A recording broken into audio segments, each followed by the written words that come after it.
So this show, we haven't watched in I don't know, a month or so. So, we weren't quite up on everything that was going on. And there was a brief video package intro, and then suddenly there were just 6 dudes fighting. Yeah. And we were left to fend for ourselves and figure out who was on what team and what was going on. Before we get to this match, the important detail here that we got to get into is the announcing situation. Taz has quit.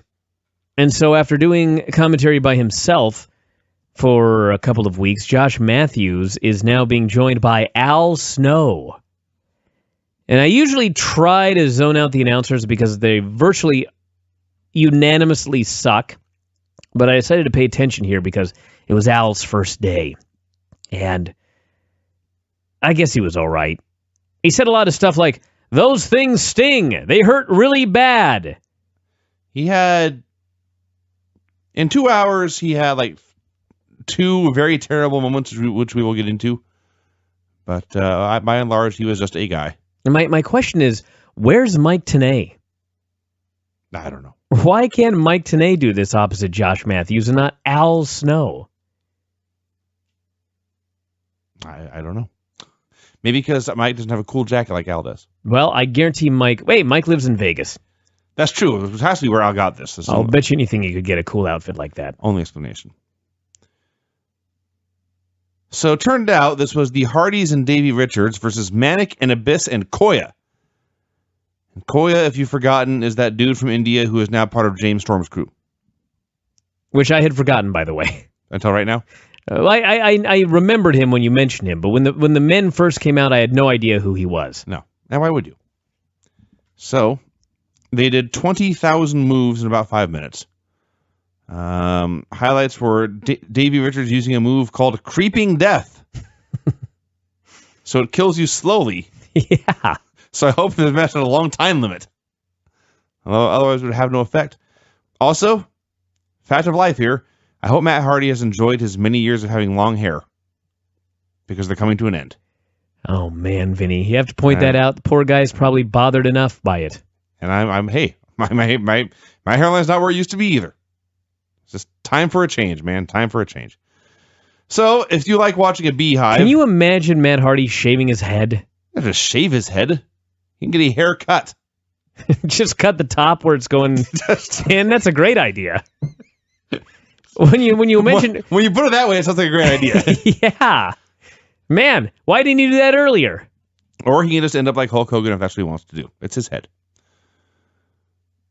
So if you like watching a beehive, you like watching this match, just bodies flying. If you like watching a beehive? Yeah, just frenetic activity with no point to any of it. And then eventually the Hardys won with a senton, and James Storm came out and chewed out his dudes for losing. Well, he chewed out Abyss because Abyss lost. You were busy playing Solitaire or Minesweeper. You missed the finish. At least I asked you what it was. But hey, you said it was a senton and wrote it down. You're lucky that I wasn't able to rewind, or I would have gone back to the beginning of the match. The point is, in 5 minutes, I zoned out. I lost interest in the match.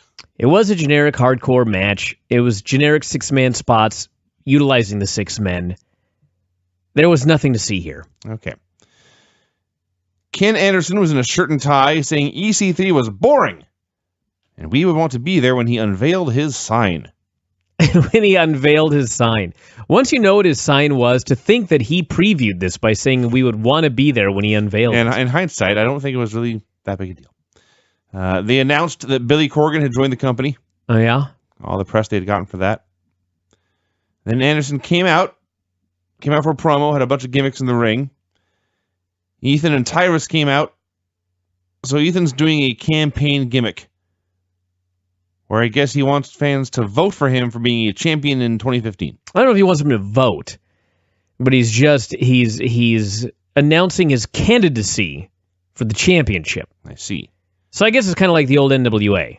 He wants the board to vote him in as champion, I guess. He did have a line here where he claimed to be, and I quote, the first person to bring politics into wrestling. That's what he said. That was the highlight of the whole show right there. He's got a lot of funny lines that he delivers well. He is a good comedian, yes. So Anderson's sign he finally revealed was that he's going to campaign to beat the streak. Oh, man. I know it's hard because It is an undefeated streak and everything like that, and that's a term that's used in sports and, well, probably just sports, but you just can't use the term streak in wrestling unless you're WWE referencing The Undertaker. That's it. Like, as soon as he comes out and he's got a sign to beat the streak, is there one human being on this earth that has watched any wrestling that didn't immediately think of The Undertaker and Paul Heyman? Because I found it to be quite impossible. But yes, that is his goal, to beat the streak, and he's going to be talking about it on TV. Next thing you know, he'll be talking about being the one in whatever it was. 50-1? Something like that. I don't know. So they agreed to a match on May 8th. My point is his sign sucked. Yeah. They agreed to a match on May 8th, which is next week, now that I think about it. And the gimmick is the fans would vote for the stips, and wait till you hear what those stips are. Oh, yeah. It was hilarious, actually. I thought it was great when they announced what the options were for the fans. It was. The deal, I'm pretty sure they've taped far past May 8th. I could be wrong, but they're doing a live show in the middle of stuff that's already been taped. It's wacky. But yeah, that's this coming Friday, everybody. We had a 4-way for the X Division title. The champion, Rockstar Spud, defending against Kenny King, Tigre Uno, and the guy with the worst name I've ever heard, Mandrews. That is, in fact, his name. His name is actually Mark Andrews, they said, but no, he calls himself Mandrews, and in fact, he went out and bought gear that has Mandrews written on it. If you looked like Hanson, and I'm talking Ring of Honor's Hanson, and your name was Mark Andrews, yeah, maybe you could go by Mandrews. But this young feller, God bless him, of course, he's 23 years old, he's skinny, he's got a terrible 90s haircut, the one where you let it grow about 4 inches, and then you shave all around the sides, and you bleach it blonde, and you let the roots grow out. I'm pretty sure I had that in 1993. He's a good athlete, but he looks like an indie guy. And yes, across the waistband of his tights, the 29-inch waist on these tights, I might add, it says Mandrews. This ain't going to work. No. As I wrote here, he has horrible gear and an even worse haircut, and none of that matters because his name is fucking Mandrews. He will always be a failure as long as that's true. Yeah, Mandrews has got to go. Yeah. So this may have been the exact same match as the opener. A bunch of dudes running around in and out of the ring, doing a bunch of spots, flipping around and doing weapon stuff. Tigre Uno did most of the cool stuff. I liked his Spanish fly off the ladder. I liked his big springboard onto the ladder. And then Spud knocked King off the ladder. He appeared to have the match won, but Homicide ran in and yanked him off the ladder. Spud fell, landed on a ladder in the corner. That looked brutal. He goddamn near killed himself, and there was not one replay. No. And then King climbed the ladder and grabbed the belt and won. I was very, very sad to see Spud lose his X title after just 1 month. It got over so big when he won it, and now he's no longer the champ. But fear not! Spud had a great promo later. There's actually a lot of good promos on this show, I will say that, including the next one. Before that, they revealed the options for the EC3 Mr. Anderson match. You can vote for 2 options. Which you would rather see? Option A, arm wrestling. Yeah. Or B, falls count anywhere. Yes. This may be a unanimous vote. I loved it because I presume in storyline, they went to each man separately and they said, we're going to do a fan vote. So, Anderson, if we were to give you the option of any match in the world that you could have with this feller, what would it be? And Mr. Anderson said, falls count anywhere. Anywhere. And then they go to EC3, and they said, if you could have any match in the world with Mr. Anderson, what match would you like to have? And EC3 was not only so confident that he could beat this man in an arm wrestling match, but he actually thought that the fans would vote for his option. And so that's what he gave. When I saw arm wrestling match as EC3's suggestion, I just about lost it. This man is great. It was funny. And by the way, Hillbilly Blood is coming to Destination America. I don't know what the fuck that is. We watched this on the internet, and the person who uploaded this had removed all the ads. And I was so sad because Josh read the little text thing they get to plug the Hillbilly Blood preview. And he's reading it. He never explained what the show was or what it was about or anything. And he said, "Here's our preview of Hillbilly Blood." And I leaned forward to see what happened next. And then sadly, it was just back to Impact Wrestling. Yes. Thank you. I'm upset. Oh. What do you want me to add? Well, I saw you fiddling with buttons and stuff. I thought you found the trailer online or something. Oh, God, no. All right. A trailer for Hillbilly Blood? I don't know. Well, maybe there is one. An Hold ad? on. Maybe that's a better term. So, should I continue or do you want to wait? I'm trying to find a Hillbilly Blood promo. There is a 30-second... Perfect. All right. Stand by. There's going to be a stupid advertisement first. Of course there is. Oh, wait a minute there. Or I can do one of these stupid... Quizzes? Which of the following have you heard of? Who cares? All right, here we go. The Hillbilly Blood commercial. It is premiering soon on Destination America. Actually, this is from 2012. We're going to go with it anyway.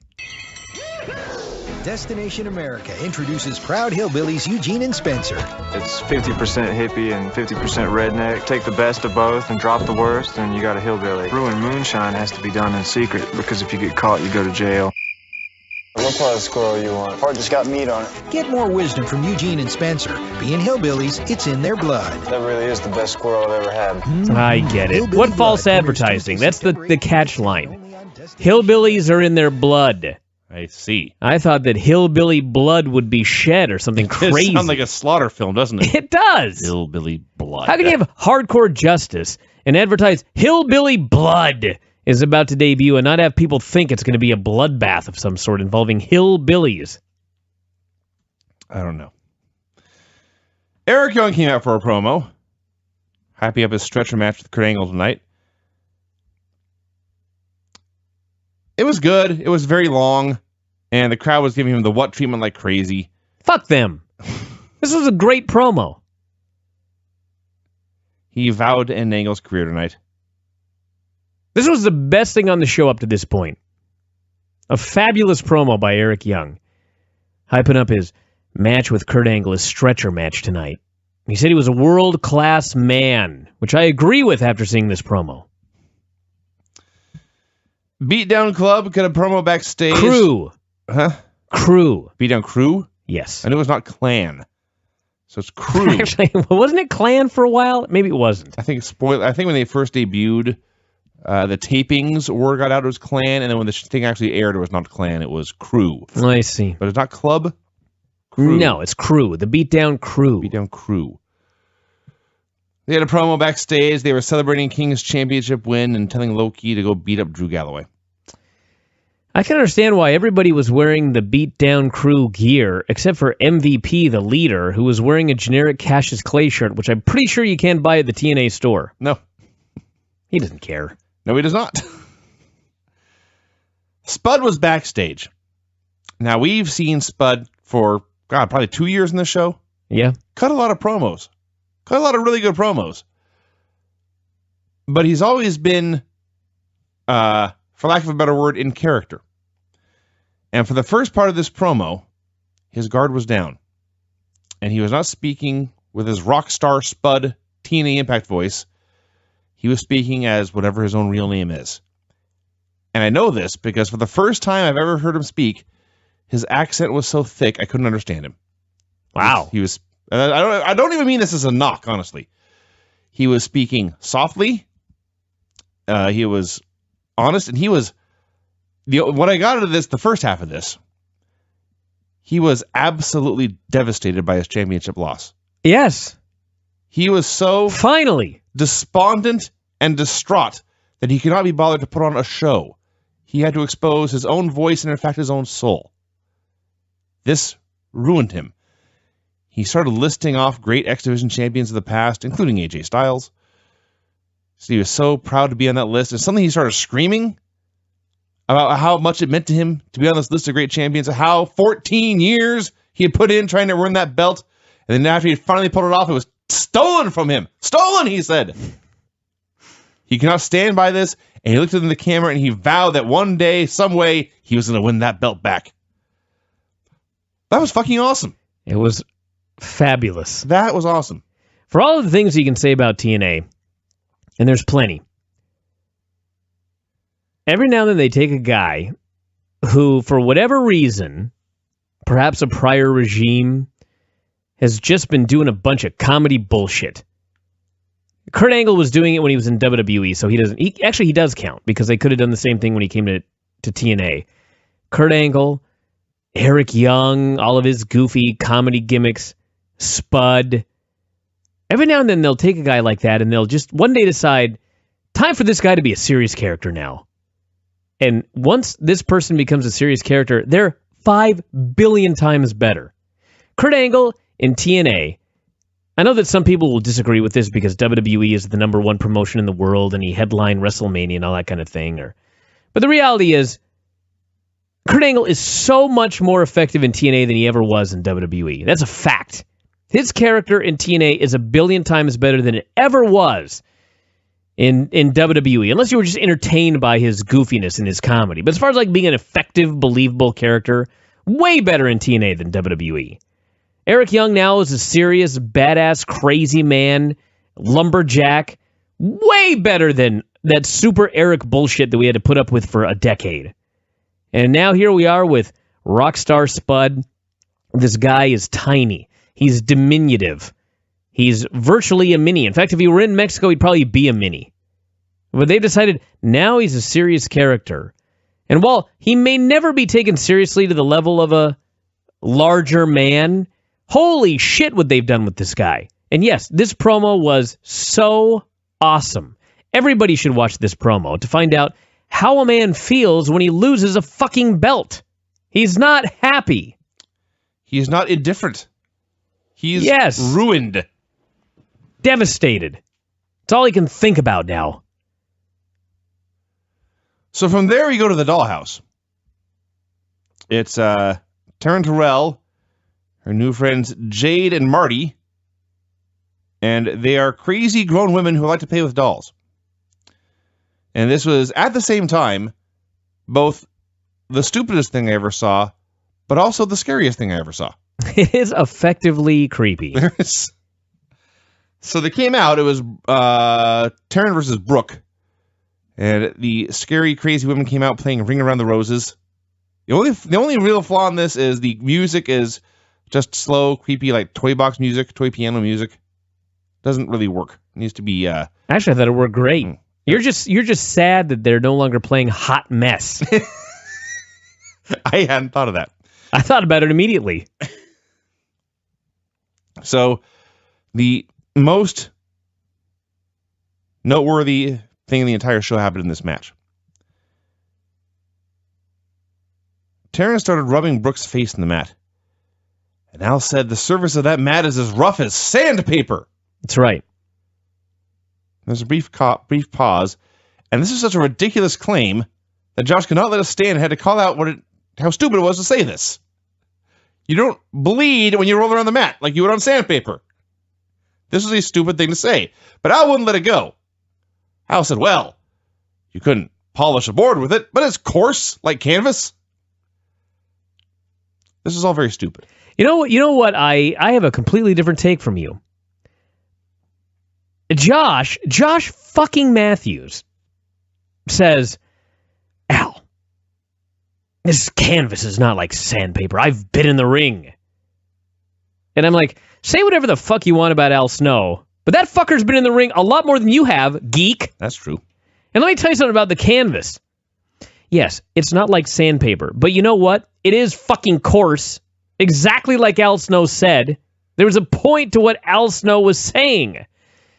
And of course, every canvas is different. Some canvases are kind of made of like rubber, but a real, like, it's called canvas for a fucking reason.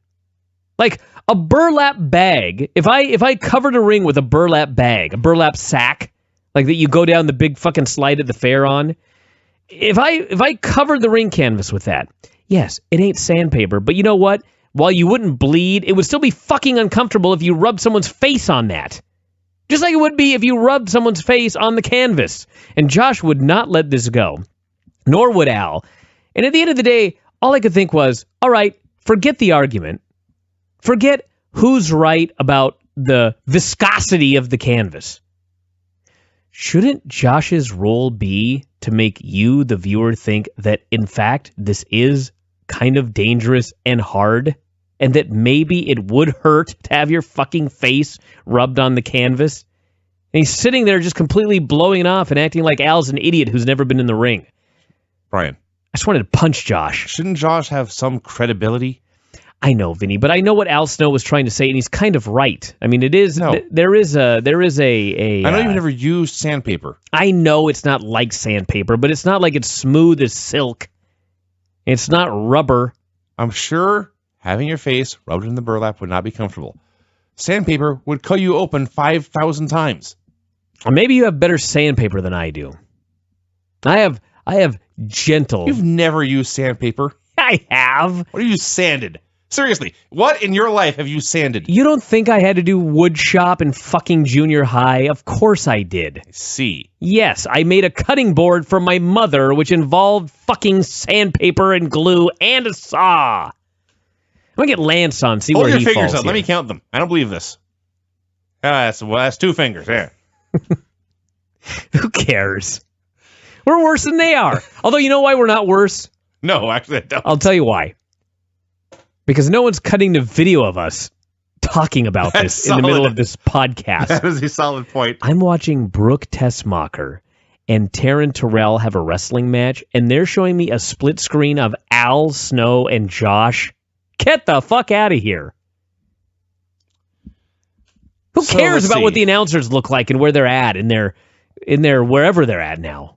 They're no longer in a hotel. They're like in wood shop, actually, except there's a monitor there. They put up some kind of backdrop and a monitor behind them, so it looks much more professional than the closet they were in.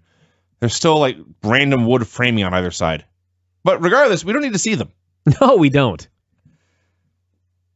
So Jade and Marty interfered, and Taryn won with an RKO. Then they put a jawbreaker in her mouth, in Brooke's mouth, which is their calling card, I guess. And Taryn, why? Probably because somebody saw the film Jawbreaker 20 years ago and always creeped them out. Tell me about this movie. It's a movie about mean girls, and actually I never saw it myself, but I'm familiar with the concept. There are mean girls. They bully and harass the unpopular girl into trying to eat an entire Jawbreaker at once, and she ends up dead. Oh, wow. Oh, yeah. So they're trying to kill their opponents. They're trying to get her to choke on the Jawbreaker. This should not be allowed. Well, that's why they're heels. This attempted murder here. So, anyway, Taryn wins, and she starts cutting a promo about how Kong couldn't beat her and nobody can beat her. And then Gail comes out, but Taryn screams she's not in Gail's shadow anymore. And Gail better not fight her because there's 3 of them and 1 of her. And Gail says, I'm not alone. And Awesome Kong comes out, and they have a stare down, and then it ends. Yep. Yeah, that's the dollhouse, everybody. That sure was the dollhouse. Taryn actually is a good leader for this group. I do think that she is great in the role of the bitchy blonde dollhouse leader. With that said, she has not had one good match since she got pregnant. And I'm pretty sure she only had 2 good matches before she got pregnant. If only we had someone here who could vouch for Taryn's ability to play a bitch. On that note, Drew Galloway came out. Wow. Came out to wrestle low key. Hey, I don't know. I'm asking. So Drew Galloway versus Low-Ki in a pipe on a pole match. Okay. The most Freudian thing ever. There needs to never be a pole match in this business again. Ever. This never needs to see one ever again. It is impossible to think about a pole match without thinking about the death of WCW or Vince Russo. It's impossible. Not to mention, this pole match was so dumb. This was the stupidest match I ever saw. I mean, the guys worked well. I mean, Drew McIntyre's very good. Low-Ki's very good. But the pole, the pole on the pole match, just, it killed the match. It made the match 100 times worse, which a stipulation should only add to the match. It should never detract. Oh, this distracted. Holy God, did this detract. Yes. Okay, first of all, let's start from the get-go. This was the 47th match in the show where they started brawling everywhere and hitting each other with weapons. And let's get back to that last word there. Weapons. The whole point of this match is that you fight to get the pipe, the weapon, and then you can use it to kill your opponent. Correct. The first thing they did was start hitting each other with chairs and stairs. Why bother fighting for the pipe when you have these things to hit each other with instead? It gets better. So they chaired each other, they stared at each other, and then they started fighting with their hands. Like I'm supposed to care about punches and chops after seeing men hit each other with steel. And perhaps sensing my questioning of this, Al Snow chimed in, saying that a well-thrown chop could stop your heart. No, that's not what he said. He said it could cause your heart to seize. Those are his exact words. A chop could, quote, cause your heart to seize. What does that even mean? I don't know. I thought of it, stop your heart. It sounds bad. It does sound bad. Let me find the definition of seize. So they're doing this match. To take hold of suddenly and forcibly. Become stuck or jammed. Oh, that's no good. That chop jammed my heart. You don't want that. It's like it's jammed full of blood. It needs to be unjammed. I'm not even sure if that's what a heart attack is. Is a heart attack a jammed heart? I think so. Your arteries get clogged and the blood gets jammed. So they're doing this match and they set up a chair, set up in the ring, and Drew's doing the bad ribs gimmick. And so they put his ribs against the top of the chair, and Low-Ki comes off with the foot stomp onto Drew's back, driving his ribs into the chair. This looks savage and brutal. Where was the line about causing your heart to seize after that one? Yeah. And again, I ask, why would you bother fighting for the pipe when you can do stuff like this with chairs that are so much easier? So eventually they start fighting for the pipe, and then the damn thing falls off the pole and bounces around on the mat. Made them both look like complete idiots. It's just typical. So finally... It's a pole match. It's no good, ever. So finally, after all that, Drew finally gets a hold of the pipe. Yes. The whole point of this match... has been achieved. The whole point of this match is that two men are struggling, and the first one who gets the pipe can use it to destroy his opponent and claim certain victory. So Drew gets his pipe. He misses with it. Low-Ki gets the pipe. He also misses with it. And then Drew hits his DDT and wins. Can you repeat that one more time, Vinny, for the benefit of those who may have zoned out in the middle of that recap? How did Drew McIntyre win, you say? Drew got the pipe, but he missed with it. Low-Ki got the pipe, but he missed with it. And then Drew hit his DDT and won. So are you telling me that in a pole match between Low-Ki and Drew McIntyre, they spent 95% of the match using other weapons on each other, and in the final 5% of the match, the pipe was achieved, yet neither man was able to successfully use said pipe, and then one man pinned the other man with a wrestling hold? That is correct. That is 100% correct. Well, that sounds like the stupidest fucking match I ever heard of in my life. It was really goddamn dumb. Like, the pipe, if you actually look at how effective it was a significant handicap. It was a hindrance to this match in every way. It was a burden to the wrestler who had it. It made you a shittier wrestler. They should have been fighting to get the pipe and put it back on the pole. So, as I said, this is not the worst match I ever saw, or close to it. It wasn't even that bad. It was just stupid. It was a picture perfect example of a match that was hurt desperately by a stipulation. There may have never been another match hurt more by a stipulation than this one. I'm trying to think of a better example. Think of a match with a stipulation that the stipulation hurt it worse than this match. I actually do have one. It was also in TNA. Remember when James Storm and Chris Harris had the blindfold match where the blindfolds wouldn't stay on? Yeah, that was a bad one. That was worse. But since then, I can't think of any. So again, I plead anybody within the sound of my voice to never, ever, ever, for the love of God, book a pole match again in the history of this business. Let's just retire it with this match and be done with it. They had a bit with Magnus asking a camera crew to follow Mickey. Mm-hmm. He was worried about James Storm harassing her. So rather than, I don't know, I can think of 100 things to do, he decided to put a camera crew on her. And so Mickey went to the store with her baby, and James Storm wanted to hold the baby, and she let him. And Storm asked, "Hey, where's Nick?" Nick. Yeah. And she said, "Oh, he's in the room." And Storm said, "Oh." And they went shopping together. That's right. So Magnus came out to cut a promo about this, but before he could even speak, Storm came out. Storm essentially said, "I've known Mickey a lot longer than you have. We were pretty close. You should probably ask her how close we were." And he left. This is, honest to God, one of my favorite storylines in wrestling right now. If you've been watching the show of late, which, believe it or not, I have, James Storm, Mickey James, and Nick is really a great storyline. Because James is a heel with everybody except Mickey. And whenever Mickey's around, he's a babyface, and he's always trying to help her. And Nick, Magnus, doesn't trust the guy. And the heel is explaining to him that you're the guy in the wrong, buddy. You think I'm stalking this girl, but you're the guy that went out and you got someone to follow me around and spy on me. Maybe you're the one that doesn't trust Mickey. It's fabulous, this storyline, and everybody involved in it is playing their role to perfection. This is a great angle. Angle cut a promo threatening to break Eric Young.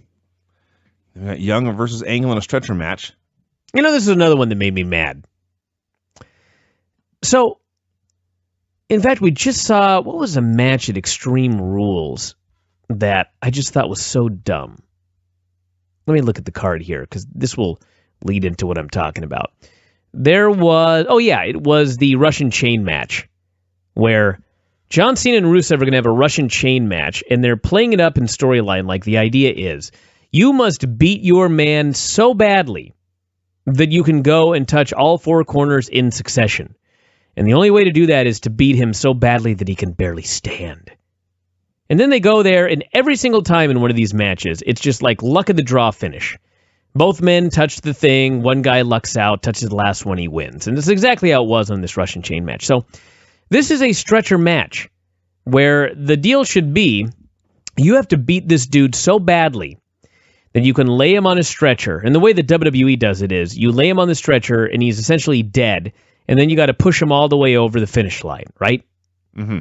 So here, the gimmick was you had to get him on the stretcher and strap him down. you had to incapacitate him with straps. The way you won this match was by fastening 2 safety belts. Yes, around a guy. Mm-hmm. So it wasn't even like you had to incapacitate him. You just had to get lucky that you could manage to strap him into the thing before he got off of it.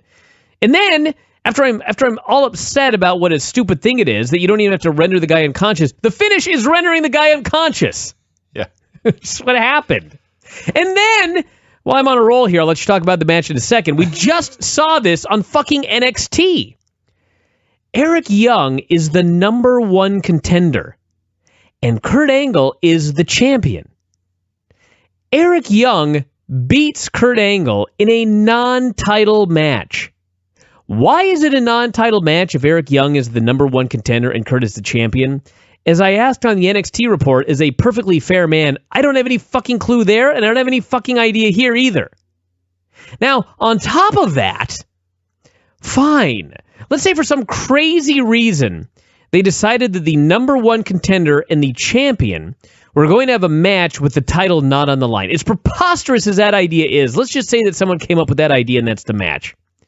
Well, when Eric Young beat Kurt Angle, when the number one contender beat the champion here in this non-title match, Josh Matthews, who you railed on earlier needs to have some form of credibility, Josh actually asked, and I quote, "Will Eric Young get a championship match?" You think? I agree 100%.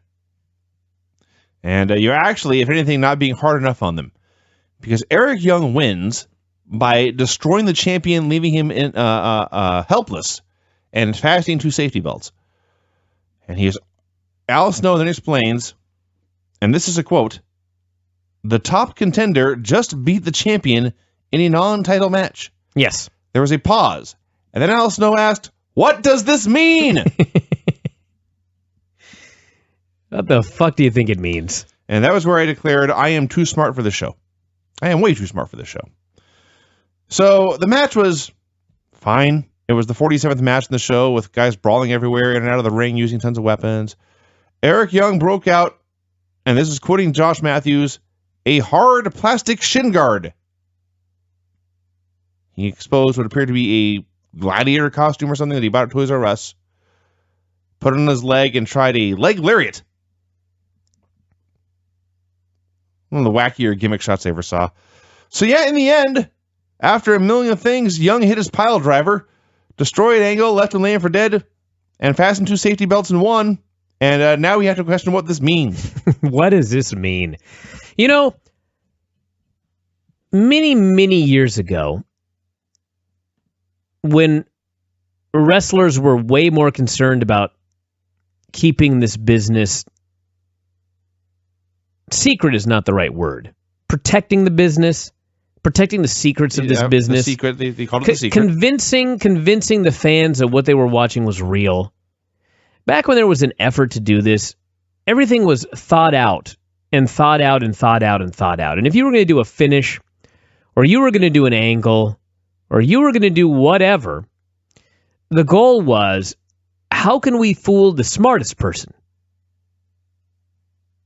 How can we fool the smartest person who may, for example, try to call the hospital and find out if Kurt Angle is there? How do we fool the smartest person in the room who may, I don't know, go to the next town and see if the person who's injured is working on the show, whatever the case might be? How do we fool the smartest person in the room to make sure that people don't figure out this is fake? That was the mindset that there used to be. And then, I don't know what happened, but now the mindset seems to be, let's write the show for the dumbest person. Let's write the show so the dumbest person isn't confused. I think that's a huge mistake. I think that if there were a company that went back to the way that it used to be, I'm not saying the same kind of wrestling or anything like that. You can be as modern as you want, but go back to the way it used to be where you try to fool the smartest guy in the room. And trust me, you ain't fooling anybody by calling the dude Nick instead of Magnus. I'm talking, think about how could we write this where if this were real, it would make sense, where people can't poke holes in our storylines. If company actually did that and everything else they did was modern, but they really just went out of their way to try to make all of their storylines make sense, it would be so awesome. I think it would be the best promotion around. But certainly no one's moving that direction. I shouldn't say nobody. I mean, there are promotions that really do try.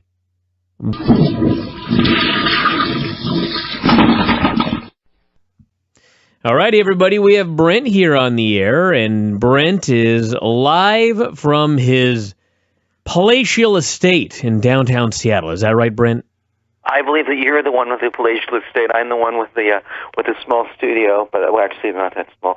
It's a nice one-bedroom apartment right across from the Amazon headquarters with a 13-story building in front of me, so I can't see anything. But yeah, that's where I am. Man, we're already off to a great the Amazon start. campus keeps getting larger and larger. So the office of Jeff Bezos is probably about 3 blocks from me. Would you like to say hi, Vinny? Hello, Brent. Hello, Vinny.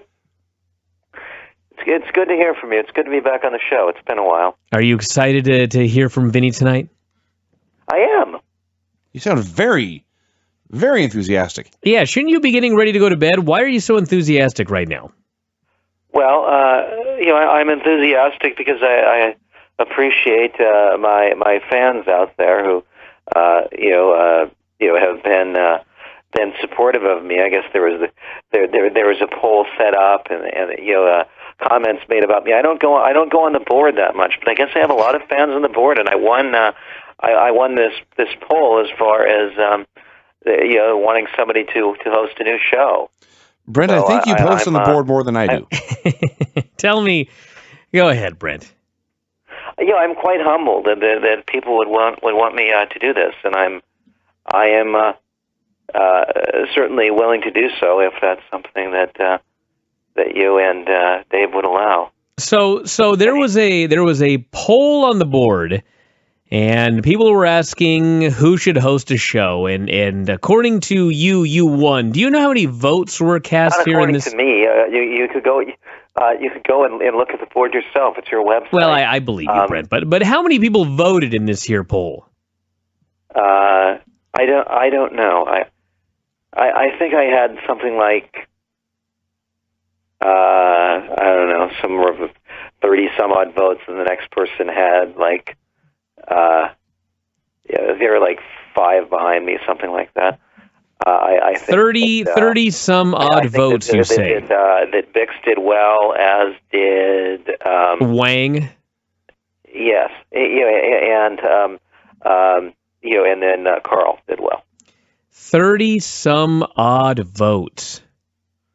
Yeah. Wow. Well, I mean, I don't know how many people are on the board, or look at that particular what are they subject topic and then bother to vote. Well, we know there's at least 30. Sure, but much like the Nielsen ratings, it's a sample. Yes, it is. Brent, the reason I had you on the show tonight was because there had been a little bit of clamoring for you to come on the show. I don't entirely know why. And there were 30 people who voted for you to have a show on the website. And I wanted to... What's the word, Vinny, when you vet... Is it vet somebody? When you check their background and... Kind of like a background check, yeah. I want to vet him. Google that, Vinny. Find out if that's the proper term right here. Well, my background check's a little shady. I know, Brent. But listen, when one... That was the first Brent moment of this whole call. It really was. He's trying very hard. Brent, when we make the decisions about adding new shows here on this website, you have to understand that there's a lot that goes into this. We have to... Well, sure. I mean, if I was running for office, somebody could scan me for 30 seconds on the internet and say this is not a good candidate. Well, I've done that in terms of you doing a radio show, but since people are asking, I thought that it would be good for you to come on this show, Brent, and maybe you could convince me that it is a good idea to give you a show. Now, we can't just I think some people think that you could just snap your fingers and do a show, but there's a lot to it, Brent. I mean, there are technological hurdles that need to be overcome in order for you to do a show. I'm not sure if you're aware of this or not. There are... Yeah, of course. I have worked in radio before.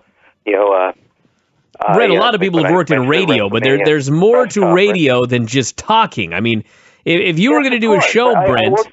I worked in radio, so when I was at the WrestleMania press conference, I was a member of the media at the time, and so I used to be a producer.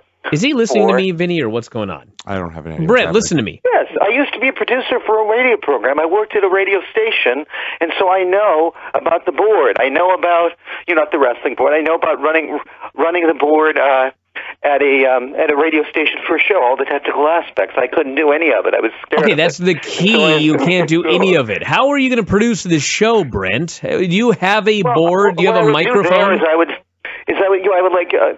I would help schedule guests. I would, write up show topics for the host. I would go and load. That I could manage. I could go and manage to get audio clips of like games and stuff, and I could do interviews and load that in the computer and pick out a few clips and then play on the morning news.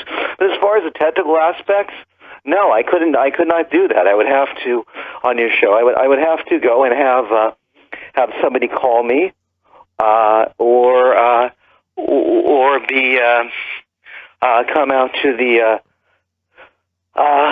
the studio. So do you have a car? That would probably.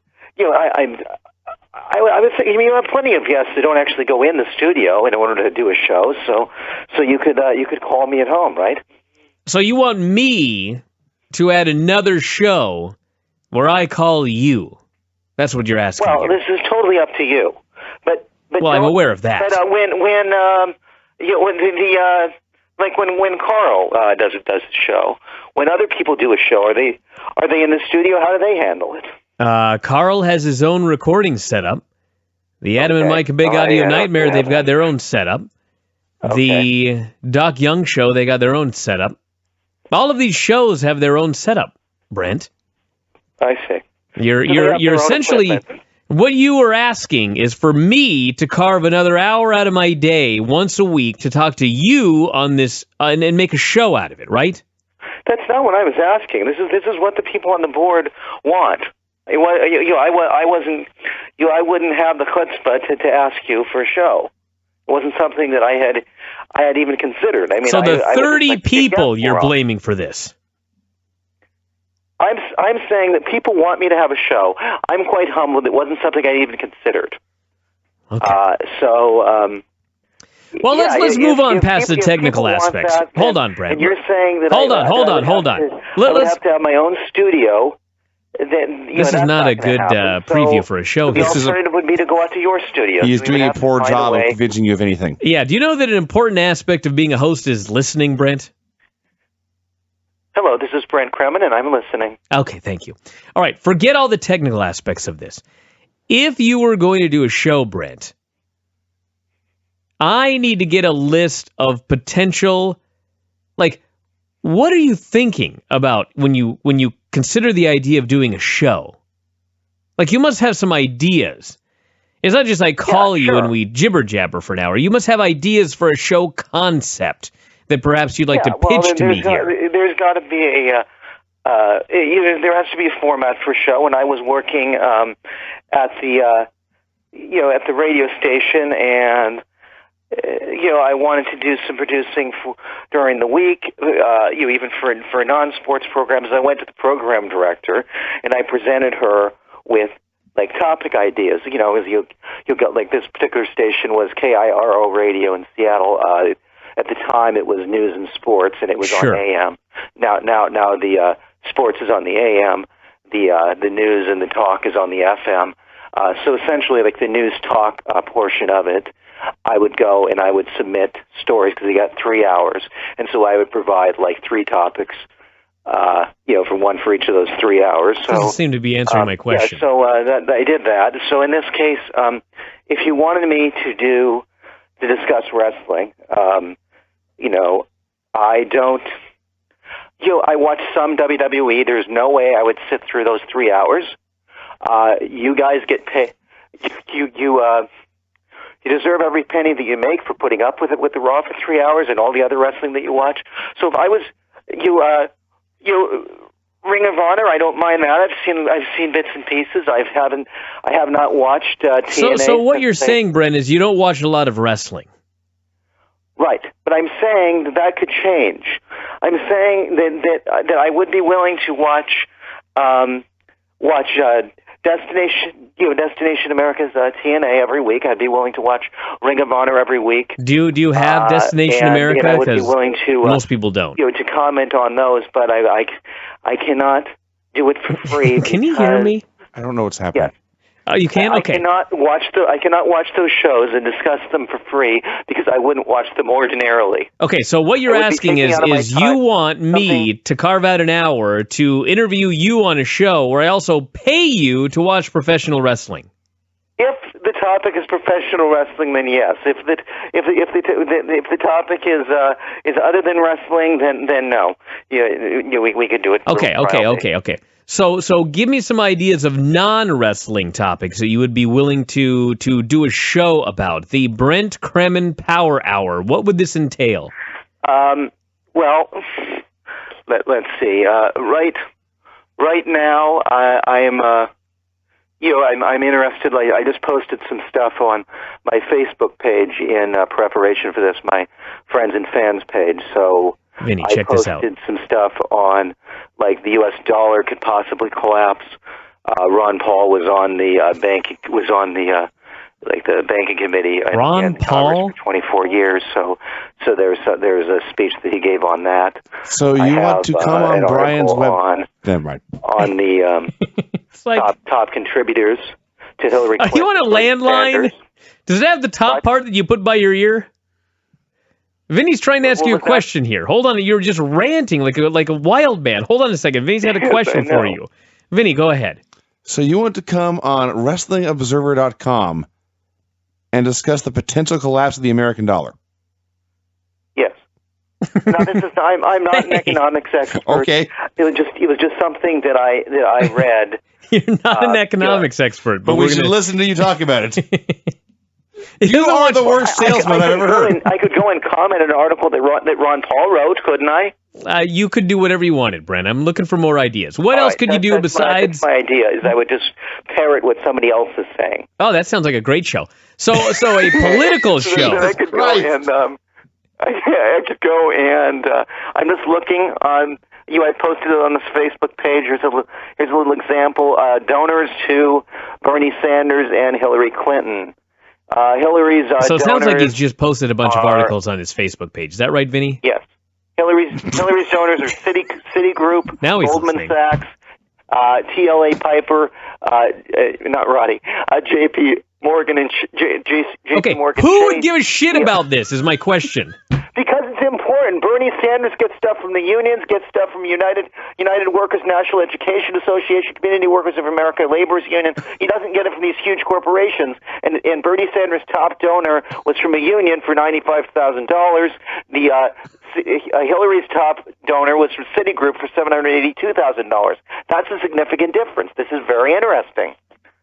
Okay. So those are a couple of examples. I could also discuss the income inequality. I can discuss the NSA and Rand Paul trying to abolish that. I have as far as wrestling goes, I'd be interested in discussing the Billy Jack Haynes lawsuit. Why are we back at wrestling already? I thought we've already determined it's not going to be a wrestling show, Brent. If you get a show, it's going to have anything to do with the wrestling. Because I'm not paying you to watch wrestling to then talk about it. There's got to be. We need something different. Billy Jack Haynes lawsuit without watching current pro wrestling, right? That ain't going to be much of a show after the first week. All right. I watch WWE Network stuff. I can discuss, why don't they have more territories on there? I mean, Vince went and paid a lot of money for these territories. So what? So nobody watches it. But he still paid the money. He's just basically making it available, making it so nobody can see it if he doesn't put it on there, because he has the rights to it and he's not putting it up. Sounds to me, Brent, it sounds to me like the concept that you've got is you just want to talk about whatever's on your mind for the day. Is that right? That is one idea, but I would actually prefer having a co-host. So I get bounce ideas off of someone. I think that I would be better with you or Vinny hosting, or Vinny, I'd be happy to host with Wang or somebody out there, so we could bounce ideas. All right, let's go one at a time. First off, or I'd be willing to take a format. Okay, if you want to give me a format, that's fine. First off, it's not going to be me. So let's move on to the second choice. Vinny, are you open to the idea of hosting a weekly radio show with Brent Kremen? I'm not sure that's something that's going to work out. That's very pleasant and polite and political of you, Vinny. I'm doing my best. That's fine. I appreciate your candor. Some people thought that I should host a show with Wang. I could do that. All right, what do you? Maybe Craig. Have you listened? But it'd be Missy. Listening, that's for sure. Have you listened to Wang on this program? Yes, I heard him once. You heard him one time. What was he talking about? I thought he was entertaining. He was on the... Answer the question! It was the Bryan, Vinny, and Wang show. Okay, you heard him on the Bryan and Vinny and Wang show. So like, if the two of you did a show together, what do you think you two could talk about? Well, I would have to talk to him and see what topics were of mutual interest. What if there aren't any? I don't think there's any topics of mutual interest between the two of you. I guarantee you Wang ain't talking about Rand fucking Paul. And maybe even get paid for it. Who knows? Yeah, I should ask Wang about his ideas Fine. about Rand Paul. And what is the currency? What the fuck were you talking about, Brent? What was the other big story? I was talking about what happens if the U.S. dollar collapses. Okay, huh. Because the banks continue to trade in derivatives. We continue to run up massive debt. Okay, shut up for a second. So Missy, this is another option. If Missy were willing to do a weekly radio show with you, this you think might work? Do I think it would work? Yes, I'm asking you. Well, yes, I think it would work. You guys would have I'm a big fan of Missy, and so we would go and we would we would choose topics together. I would give Missy most of the input because she's the celebrity, she's the entertainer, and she's worked in wrestling, so I would defer to her as what she wants to talk about, and I get out of my wacky remarks. I gotta shut him off for a second. I need a break. Brent, stand by for a minute. I had to mute you. Hell, Vinny, what do you think about this idea? Hey, like I say, this is not part of my... we got 30 people in the world clamoring for Brent to do some sort of show. I can only imagine at least 23 of them have changed their minds in the past 20 minutes. And the pitch that he has made to me in the last 19 minutes for a show is unparalleled in the history of pitches. I'm going to wrap this up. Brent, let's, hey, listen, why don't you plug your Facebook page here, and we'll take all of this into consideration, and we'll get back to you. How about that? Yeah. Okay. If you would like to take a look at my Facebook, be my friend on Facebook, only go to Fans and Friends of Brent Kremen.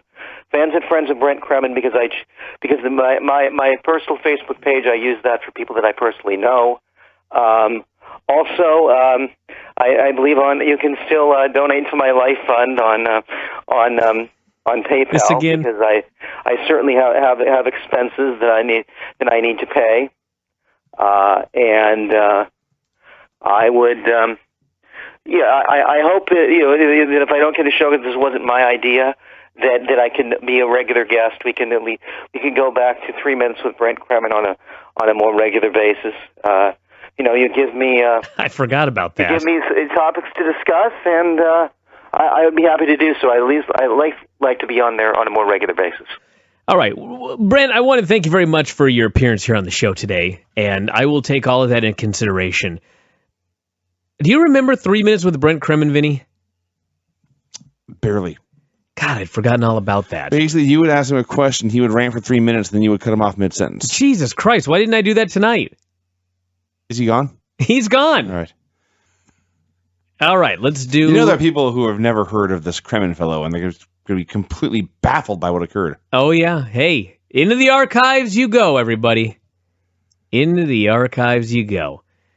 All right, let's do this Impact show. Live show, by the way, and you would never fucking know it except for the words L-I-V-E in the corner, since no pyro, no ballyhoo, no fanfare.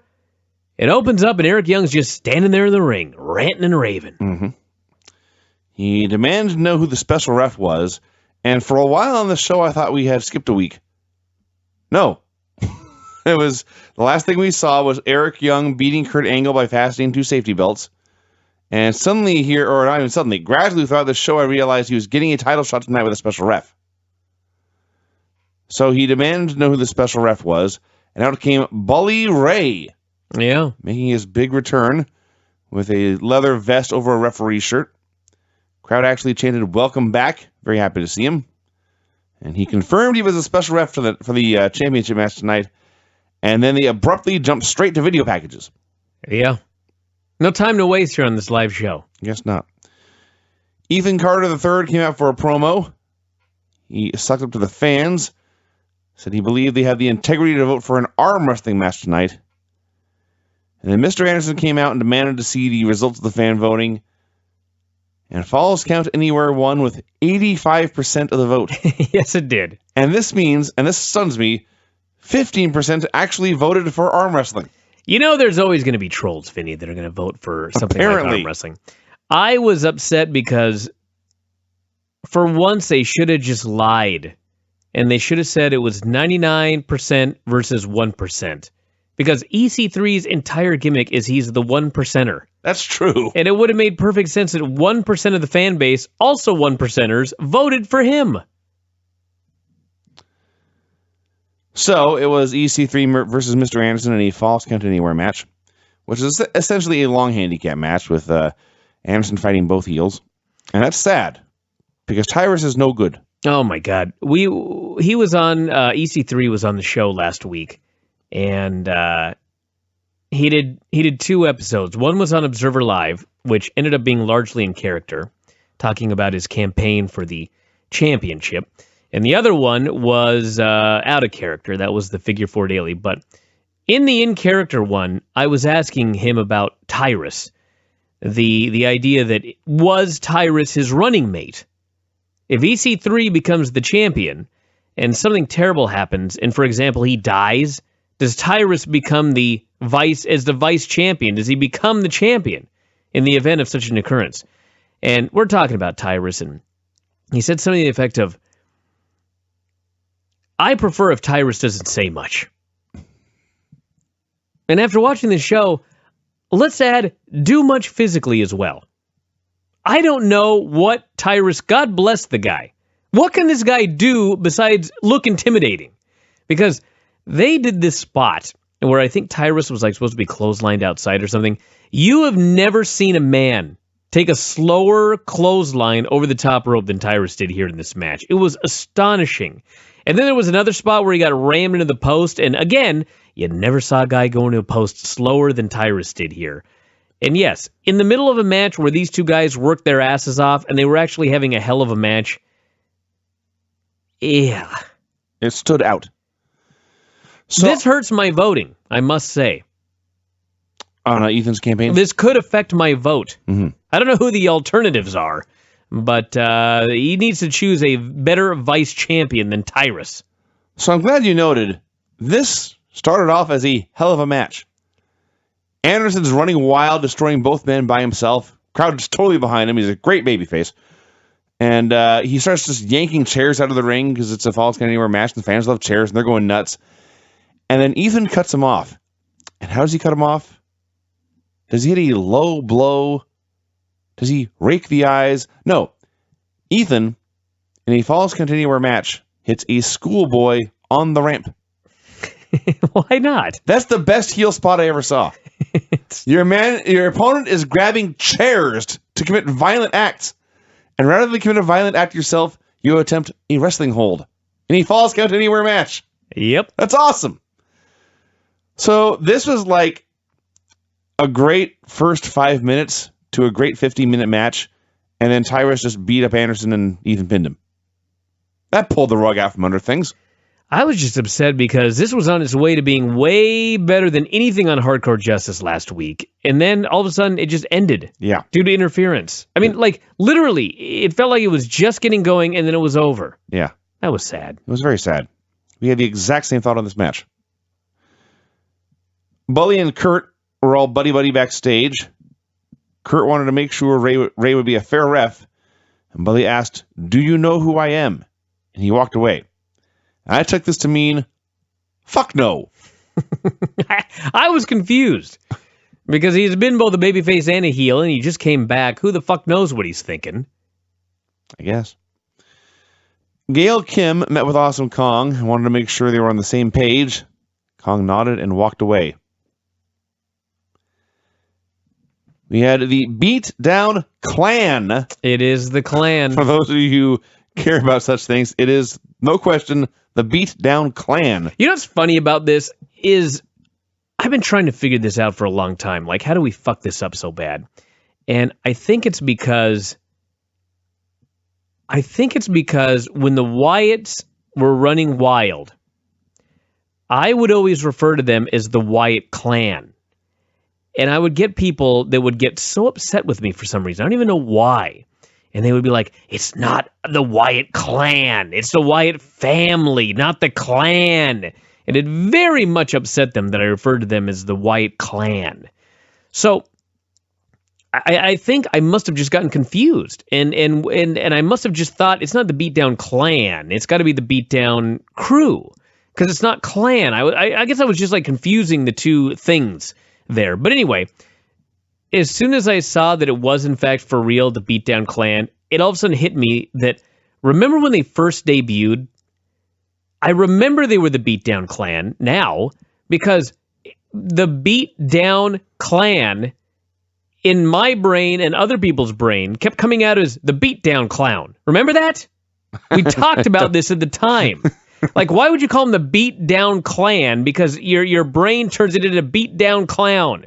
And I couldn't figure out why they did that. And now I'm remembering all of this. But yes, officially, it's the Beatdown Clan. And as I've been alerted by many, it's always been the Beatdown Clan. It was never not the Beatdown Clan.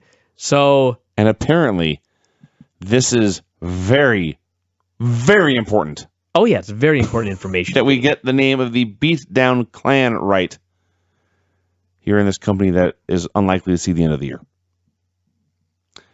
So, after that downer note, I must say, the entrance they had here, I think they had it last week too, but the entrance stage they have with the rock wall and the offset video screens, that is very cool and very unique. And the Beatdown Clan came out in terrifying demon masks. Dude, it's a blatant ripoff. Actually, I can't even say it's a ripoff because Homicide's part of the Beatdown Clan, but it's Homicide and Eddie Kingston's Outlaw Inc. gimmick from Ring of Honor. That's true. It's exactly the same. These are scarier. Yeah, probably. These scary demon masks are scarier than Homicide and Eddie Kingston's scary clown masks. But yes. So they came out in the scary demon masks, and then MVP cut quite a promo. He had a lot to say. Talked about politics a lot. Went off on the U.S. government for pillaging oil from other nations. Talked on to other social events and what the word thug meant. He used a word that is not popular in Destination America. Probably popular among people who watch Destination America, but it got bleeped. So the Rising came out. Somewhere in here, by the way, they said Homicide had been taken out. He had been ambushed on the streets of the Bronx, and his shoulder was hurt. And they accused the Rising of being behind that. The Rising came out and said, we had nothing to do with that. If I were you, I would blame Kenny King. The MVP would not buy this for a second. He went off on the Rising, said he did not care about work rate. He cared about interest rates.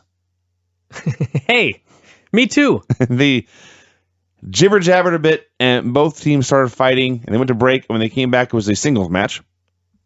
Let me tell you something about this Beatdown Clan. Did you see the article on the front page of the website, the interview with Micah? I have not read it, but I saw it. Or maybe it wasn't even on the front page. I saw it somewhere, but I'd gotten an email or something, and it said, exclusive interview with TNA's Micah. I've not been watching a lot of TNA of late. And so when I saw that, I thought, who in the fuck is Micah? Is he a production guy? Who is Micah? I thought it was a typo. Turns out there is, in fact, a man in TNA named Micah who has no last name and apparently is supposed to be a badass. You know who Micah is, right? It's Camacho. It's the son of Haku. Yes. Okay, to be fair, in the article I saw, they spelled it Micah, which is a very biblical name. It's actually spelled Mica. So, like, there's Haku and there's Micah. If you don't know that, I cannot think of a less intimidating name than Micah. And God bless anybody out there named Micah. But he doesn't even have a last name. He's just Micah. It's The Rising, Drew Galloway, Eli Drake, and Micah. Ain't working for me. He needs a better name. So we got MVP versus Drew Galloway. And I enjoyed this, but I had virtually nothing to say about it. They brawled in the ring, they brawled out of the ring, and then Drew hit his DDT and won. It was fun. There was nothing to it. So Drew wins, and then Eric Young appears. He whacks Galloway with a chair, and he helped the Beatdown Clan beat up Drew's buddies, and then Young and MVP had some sort of meeting. Yeah. There's just a lot of talking. Yeah. I did like, I think it was during this match, there was a thing that appears on the screen, a graphic, and it says, "Need more TNA Impact this weekend?" And then it goes away, and then another graphic appears, and it reads, "Tune into Ghost Asylum on Sunday." What? This is like Kevin Kelly's swerve on the ROH code line. Kind of was, wasn't it? I mean, maybe it's possible that it was a TNA star that was on Ghost Asylum. That is possible. But if that was the case, maybe it would be of value to tell me who is on Ghost Asylum on Sunday. Yeah. There was no information whatsoever. No. James Storm came out. He had a giant package. Yes, he did. He caught out Mickie James, and she was very happy to see him. And he talked about her singing career, how important that was to her, said she was an amazing friend, and he presented his package to her. She opened the gift, and there was a fancy-ass custom-painted acoustic guitar. She was very flattered. And he brought in a cameraman to take pictures of the two of them. Oh, God. Everyone was having a good time. And Magnus arrived. He tried to lead Mickie away. James says, "Wait, I have a gift for you, too." And it was the old Gladiator helmet that Magnus wore when he first showed up from Gladiators. That's right. Yes. Magnus ignored him. Crowd was chanting, "Put it on." Storm was encouraging them. And finally, Magnus leads Mickie up the aisle. And Storm says, "By the way, I got a gift for your son, Donovan, too." It was a little blankie. And he said, "You can tell him this is from Uncle James." Did you notice that when he held up the blankie, he was giving the middle finger to Magnus? I missed that. Oh, yeah. And Magnus could take no more, and he returned, and he broke Mickey's new guitar over Storm's head. And he left, and Storm struggled to his feet with a giant smile on his face. And Mickie was pissed off because that was her guitar. That's her guitar. Jeez. Brought to her by a gift from her friend James. Yeah, this is just I love this storyline, but James Storm is a heel, but everybody's going crazy for the guy, and they enjoy him. He's so much more entertaining as this guy than as the wacky cult leader. So everybody's cheering him. And then Magnus, who's the babyface, who's in the right, he comes down and everybody boos him because he's ruining the fun. And he's got a gladiator helmet, as noted, and the people are chanting, "Put it on." And Magnus can't even keep a straight face for all of this. And yes, he broke the guitar like a dick. Storm laughed. I still like it. I'm still entertained. But Mickie should be really pissed off because this guy got her a gift and he's her friend and her husband just broke a guitar over the guy's head for no reason. Magnus hurt her guitar and her friend. Yeah. That was very hard to say. It's not right. MVP confronted Young backstage. Young said the last time they worked together, he ended up as MVP's world champion, and they can make that happen again tonight. Young's vest is not working for me. It's not, well, it's a hideous, ugly, sleeveless green military vest anyway. Then he paired it tonight with hot pink gear. Not a good. By the way, I just got an email from Brent. And keep in mind, 1 hour ago. We can't escape this man. Literally 1 hour ago, Brent alerted me that he was tired. I fully expect this email to simply say, "I'm watching you." No, the subject line is poll. And he has I'm watching your poll? He has sent me the poll results. And in fact, he did win the poll with a whopping 32 votes. 32. He thinks this makes a strong claim. Yeah. He's wrong. About most things. Just want to make that clear. Awesome Kong and Gail Kim versus the Dollhouse. Awesome Kong is one of the best wrestlers I've ever seen who cannot move or bump. Oh, yeah, she's hurting. They protected her totally. And she got in the ring. Like I say, she barely moved. She never left her feet. She did not run. Stayed in the apron the whole time. What she could do looked fine. She still is big and scary. She can still flash an evil smile. She can still do clubbering forearms. And she finally hit an implant buster. It was the first time she left her feet. It took her forever to get back up. And somewhere in the melee here, the evil girls had the numbers advantage and pinned Gale. And the babyfaces immediately hit Marty Bell with their finishers, just to make sure the win didn't mean anything. And once again, Kong had to struggle to her feet. Yeah, watching Kong try and get back to her feet is just, like, sad. She's I mean, I love the heel Terran character. I think it's awesome, but she ain't very good in the ring. And the Dollhouse girls look kind of green, and Kong could barely move. And essentially, this was a one-person show with Gail Kim. Yeah. And she was great. And Kong killed Marty with the implant buster afterwards. And I mean, honest to God, for a match with two green girls, a girl who's not very good, and a girl who's hurt, and one good girl, this was a miracle. That's true. Yeah. That's all very true. They showed the Hardys winning the tag titles, and then they showed Jeff Hardy breaking his leg in his dirt bike. Yeah. In slow-mo.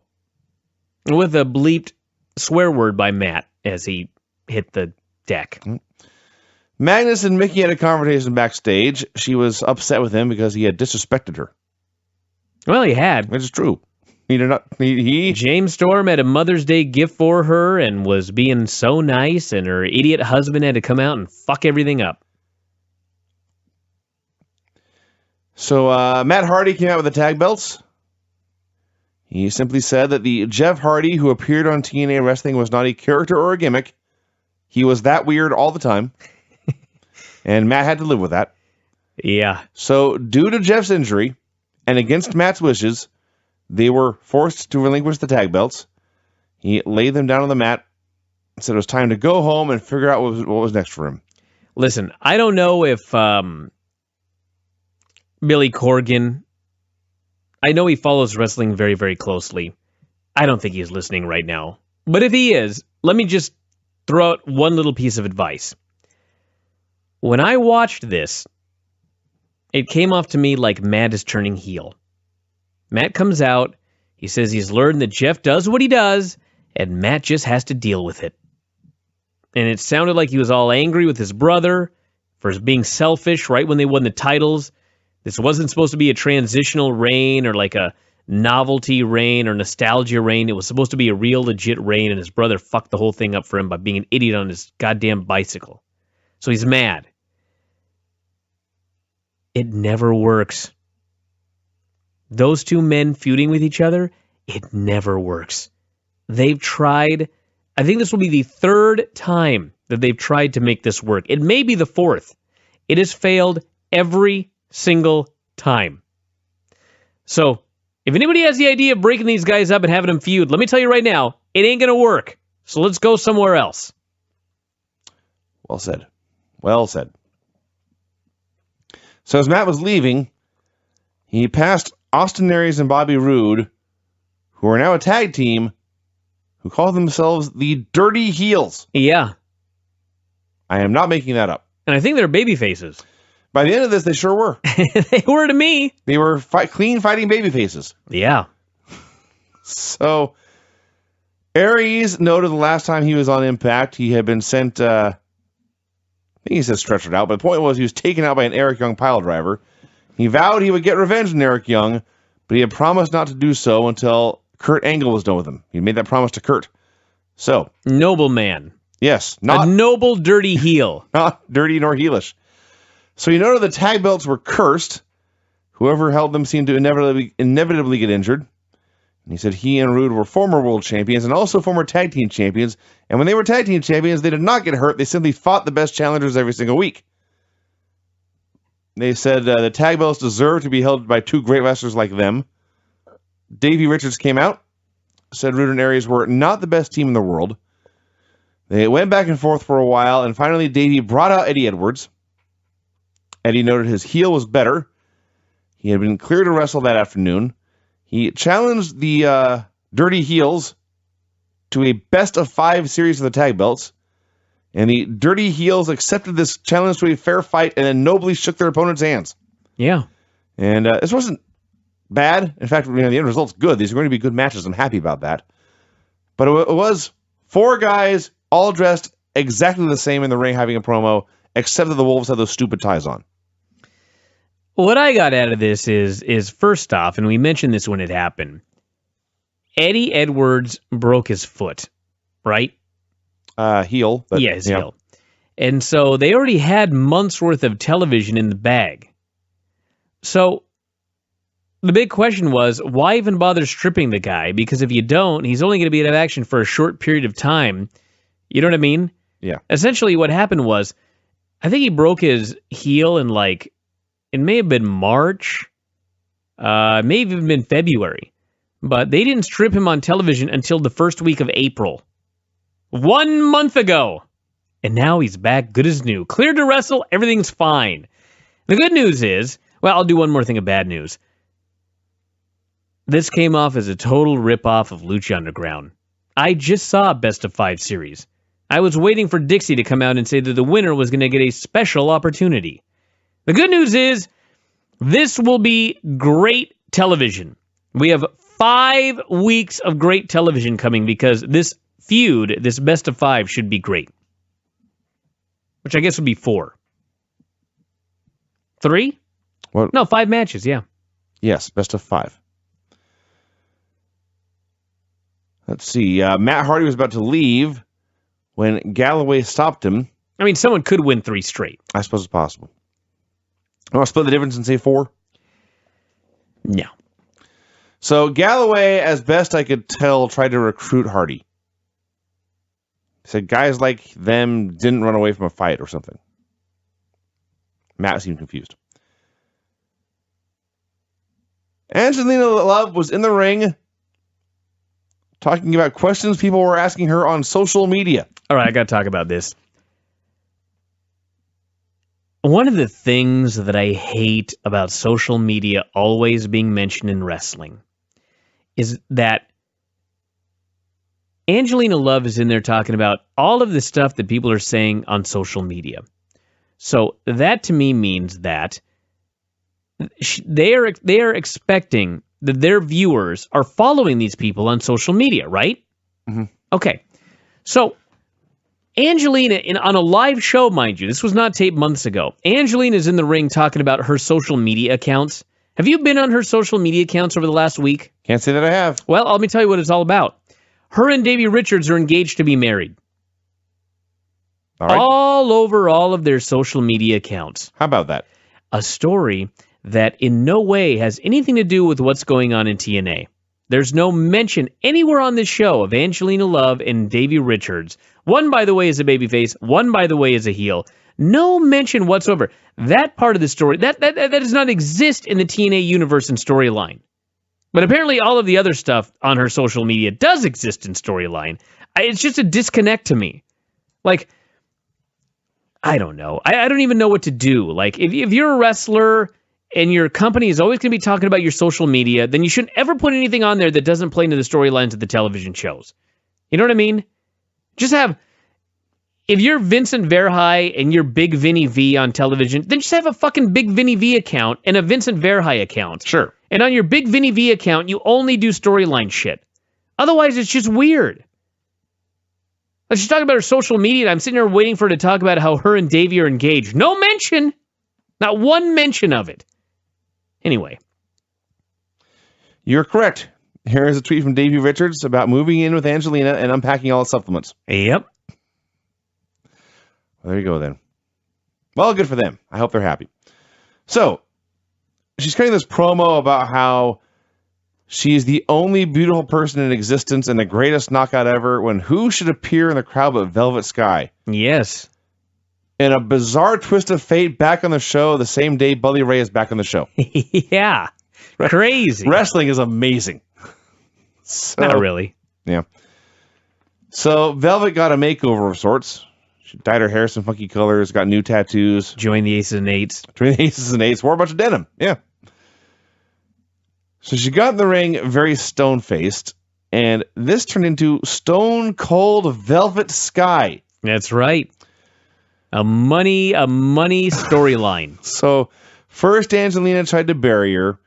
Then she tried to act like they were friends. Then she got mad at Velvet for not being her friend. And a completely unbelievable turn of events this was. Yeah, and Velvet just stood there the entire time, and finally Velvet speared her and then attempted to choke her with her own hair. This looked way too complicated for her to do. Yeah. And security geeks led her away, and I was in a good mood. I just wrote, this wasn't very good. No. Hey, it's a big return. That's about all I can say about it. Can't win them all. I'll tie in more that I have to say about this, but let's get into the main event because it ties into it. Okay, Eric Young confronted Bully Ray backstage, asked if he would be a fair ref. Ray said he was going to call it loose. They could kill each other for all he cared. He was just there to raise someone's hand at the end. Yeah.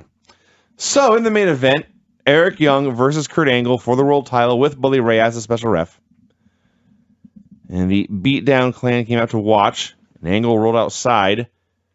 And Ray was yelling at the Beatdown Clan, don't interfere, when Eric Young kicked Bully Ray in the balls. That would count in my book as interference. So the ref is down. The Beatdown Clan start beating up Kurt. Out come The Rising and Chris Melendez. Okay. Now, again, I have not watched every single episode of Impact. We're just now getting back into it. We miss a week every now and then. But I am pretty confident that Chris Melendez has not been on Impact since February. It is now May. Maybe he made some mystery appearance I don't know about, but as far as Impact Television, I think this was his first appearance back since one random Battle Royal in February.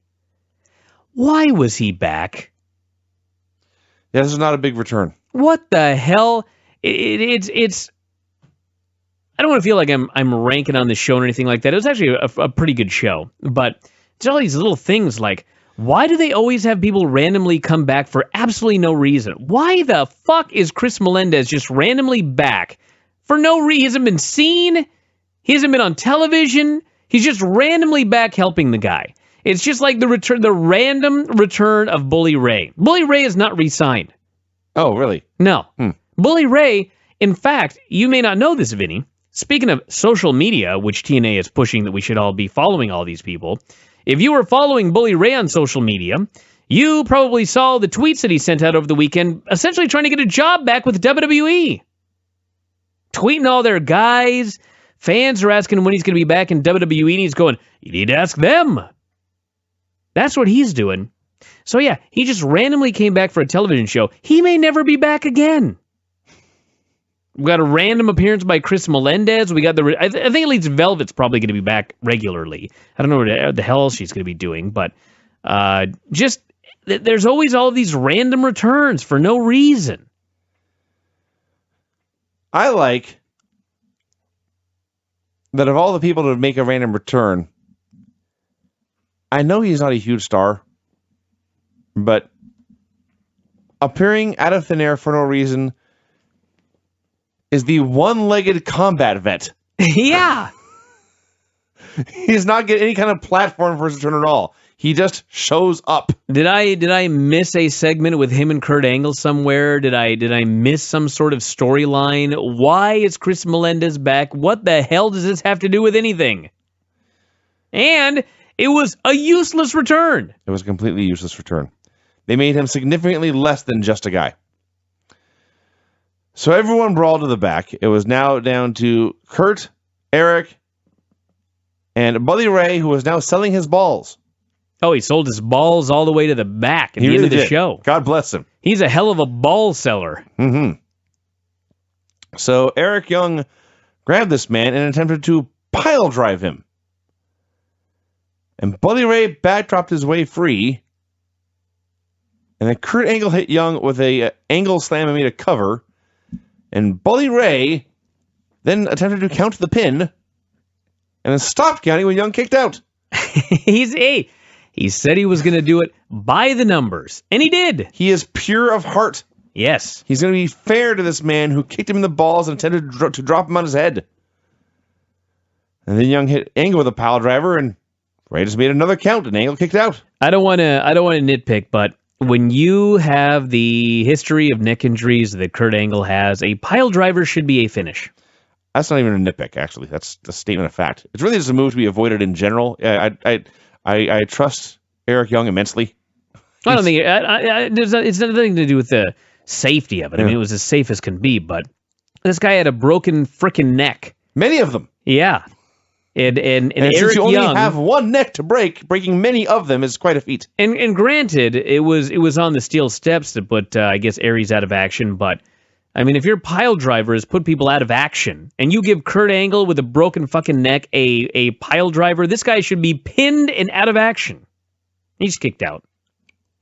So they just kept wrestling, and Ray just kept reffing, and finally Angle caught Young in the ankle lock, and Young tapped out, and that was that. Well, I'm gonna be fair, and then I'm gonna point out why this is not a good argument.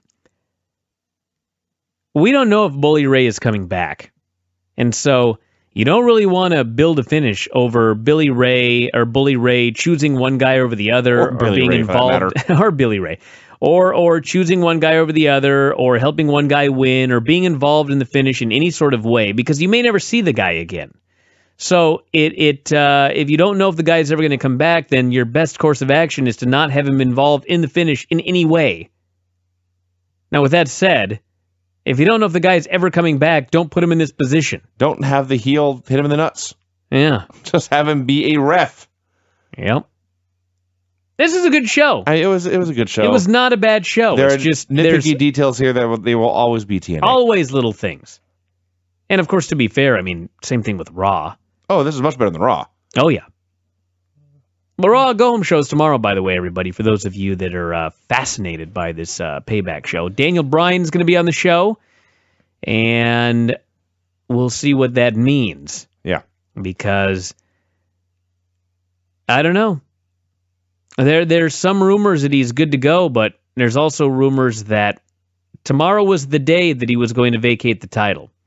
And if you put a gun to my head, I would predict that tomorrow he is going to go in there and he's going to vacate the title, but I guess we'll see. One last note on Impact. Yes. The announcer for this show was Josh Matthews by himself. Oh, yeah. Hell of a job. Yeah. He is a great announce team. Right now, if you're ranking the announce teams in North America, it's Matt Stryker and Vampiro at the top, and then Josh Matthews by himself. Yeah, he wasn't bad. I didn't think he was all that good. I wasn't, like, blown away by him. Apparently, the first day that he did commentary all by himself, he was excellent. This one, he was just kind of like, I don't know. He was fine. And listen, that's not even like a negative, because let me tell you something right now. Doing 2 hours of anything, talking all by yourself is not easy. Especially when it's calling action or the idea of trying to do a 2-hour radio show. I know that I know you ranted about Rush Limbaugh the other day and how it was the 8th circle of hell that you would have a reality show to choose the next Rush Limbaugh. It was a reality 8th circle of hell to have 15 people pretending to be Rush Limbaugh. Sure. Yeah. But one thing about the guy, whatever you think about the guy, I will tell you this about him. One of the gimmicks of his show is he goes 3 hours and he never has guests. He goes there every day and he gets behind the microphone and he just rants like a madman for 3 fucking hours. And occasionally takes a call, and not very often. I mean, I'm not a big Rush Limbaugh fan, but Jesus Christ, that is extremely impressive to have the ability to be able to go there and just talk.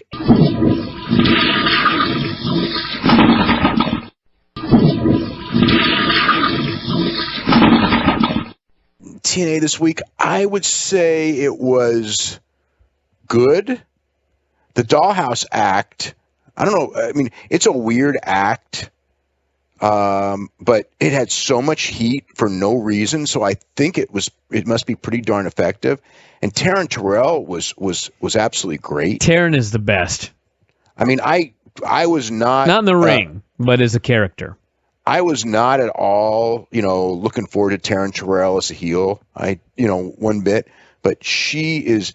They got to roll. They got to roll for. Yeah, she is really good. Just her. I don't know what it is. Her like sort of like that's the condescending. She's really good and believable in the way she plays her role. I mean, when I was reading about she's doing this and this and with with Rob, Chef Robert Irvine and everything like that. It's like, oh God, another one of those things. And I don't think they should be doing both of those on the same thing. And last week it wasn't as good, but man, she was really, when she was out there with Gail Kim and Gail Kim starts beating her up, those people were so behind it. Because she was just great. That's all I could say. She's out there with her negligee on and saying she's going to meet up with Chef Robert, and I'll bet you all those women are going like, oh my fucking God, somebody beat the hell out of this woman. I mean, it was like it's like hitting them like for real.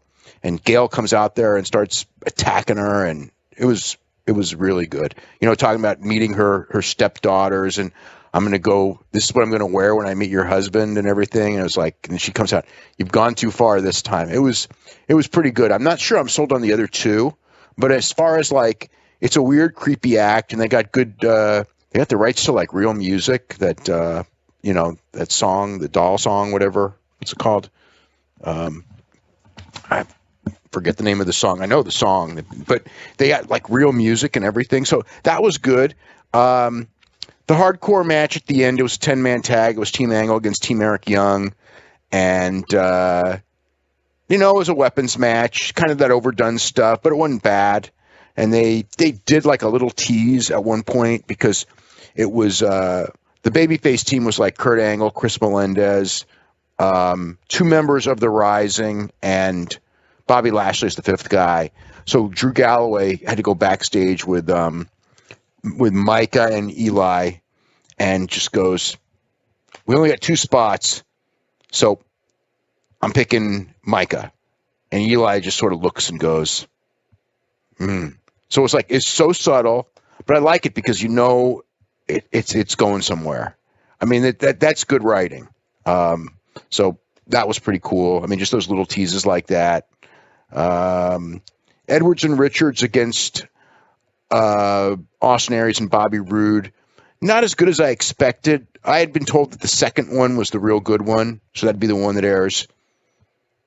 Goddamn, I hope it's not next week. Because if it is... That would be a problem. If it is, yeah, we won't see it. But you'll have to go to, I don't know, Africa. Where do they have TV out of this country? Challenge TV. It's, from what I understand, it's probably going to air in Canada. The Fight Network is under the assumption that they're not getting the 3-hour show, they're getting the 2-hour show, and they're getting the real show. But yeah, the match was technically good. Those four guys, when it comes to just wrestling, they're really good. But it was, and it wasn't like there was nothing wrong with it. It was just, I just think that when you see those four, you go, man, these guys can have a killer match. But they had 8 minutes, and they never really got it all the way. I mean, they got it to a degree. It was good, but not like it was nothing like, oh my God, what a great match. I heard the second match of the four was a great match. So that's whenever that one airs, probably 2 weeks. And what else? Ethan Carter was pretty funny when he was getting mad at the ratings. It was like he was like a UFC fighter, going like, last week I won and Eric Young lost, but he's ranked number 1 and I'm ranked number 2. I mean, who does these ratings? And I don't know who does the ratings, but that was his gripe. And he did a pretty cool thing with Anderson, because Ken Anderson wanted a rematch, and he was just like, I'm long past you. And finally, Ken Anderson started calling Tyrus a big bitch. His bitch, you're a bitch. So Tyrus got so mad that he accepted. And I guess by virtue of Tyrus accepting that if he lost, which in fact he did, then Ken Anderson has to wrestle EC3 again, even though EC3 said that he has no intention of wrestling him again. Now he has to, so they're going to wrestle another time. And James Storm. So the Revolution guys all destroy Magnus. Just beat the hell out of him with a stick and all the other stuff. And then James Storm starts yelling at them, "Why did you do this?" And it's like, "We were doing it because, he hit you with the guitar and everything." And he was just like, "I didn't tell you to do this. This is me and Mickey James, between me and Mickey James. Don't you ever do this again." So, they're doing this thing where maybe you think that James isn't such a bad guy or something. So, even though he is. So, but, for the most part, good. There was a really weird thing in the, which match was in the Ethan Carter Tyrus match. In the Anderson Tyrus match, where Josh Matthews, for one match, was a heel announcer. It was just bizarre. That sounds exciting. It's like he just turned heel and he starts yelling about how Ethan had interfered and the referee kicked Ethan out, and he's always going on and on. It's so unfair to kick Ethan out. And it's like, this makes no sense. And he starts going like, Ethan's, like he starts, it's just not fair that they kicked him out. And anyway, from the next match on, he was back to being Josh. I don't know what it was. It was weird. And let's see, they announced the live taping on June 28th, which is a Friday. So that is not happening. And they did have a couple of mentions of the move to Wednesday. They really only had one commercial that mentioned it, but there was a graphic on the screen at least once in the show that nobody would have noticed, but it was there. Sounds like a hell of a job. But nothing to announce next week's a 3-hour show. So nobody is going to know to tune in at 8 o'clock instead of 9 o'clock. So even though the rating was going to be real low that first hour, because even if they told people, most would forget, the reality is that they didn't tell anyone anyway. Well, I don't know what to add to that. Let's talk about MMA. Are you writing a book? Not yet. Okay. I'm Well, trying to avoid it at all costs, but it won't sell as well. no, it won't. That's the main reason. But By the way, I'm not insinuating that they're going out of business. No, of course not, everybody. I'm just joking that Bryan maybe should be writing a book. Hey, listen, whether it goes out of business or not, a great book could be written about TNA. Oh, my God. The stories that could be told about TNA. It wouldn't be as good as WCW, though. No way. No, it would be a different kind of insanity. Yeah. I can help you a lot with the last couple of weeks. Oh, yeah? Yeah, it's just crazy. It's still ongoing. I don't know. Just the decisions, there's the whole office and everything like that. It's just weird. Although again, like people are raving about Billy Corgan, so that seems like a decent hire. But geez, Dixie, I don't know. Oh well.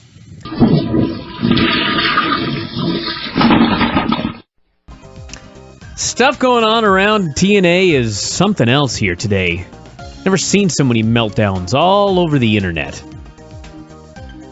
Why is everyone mad at Dave?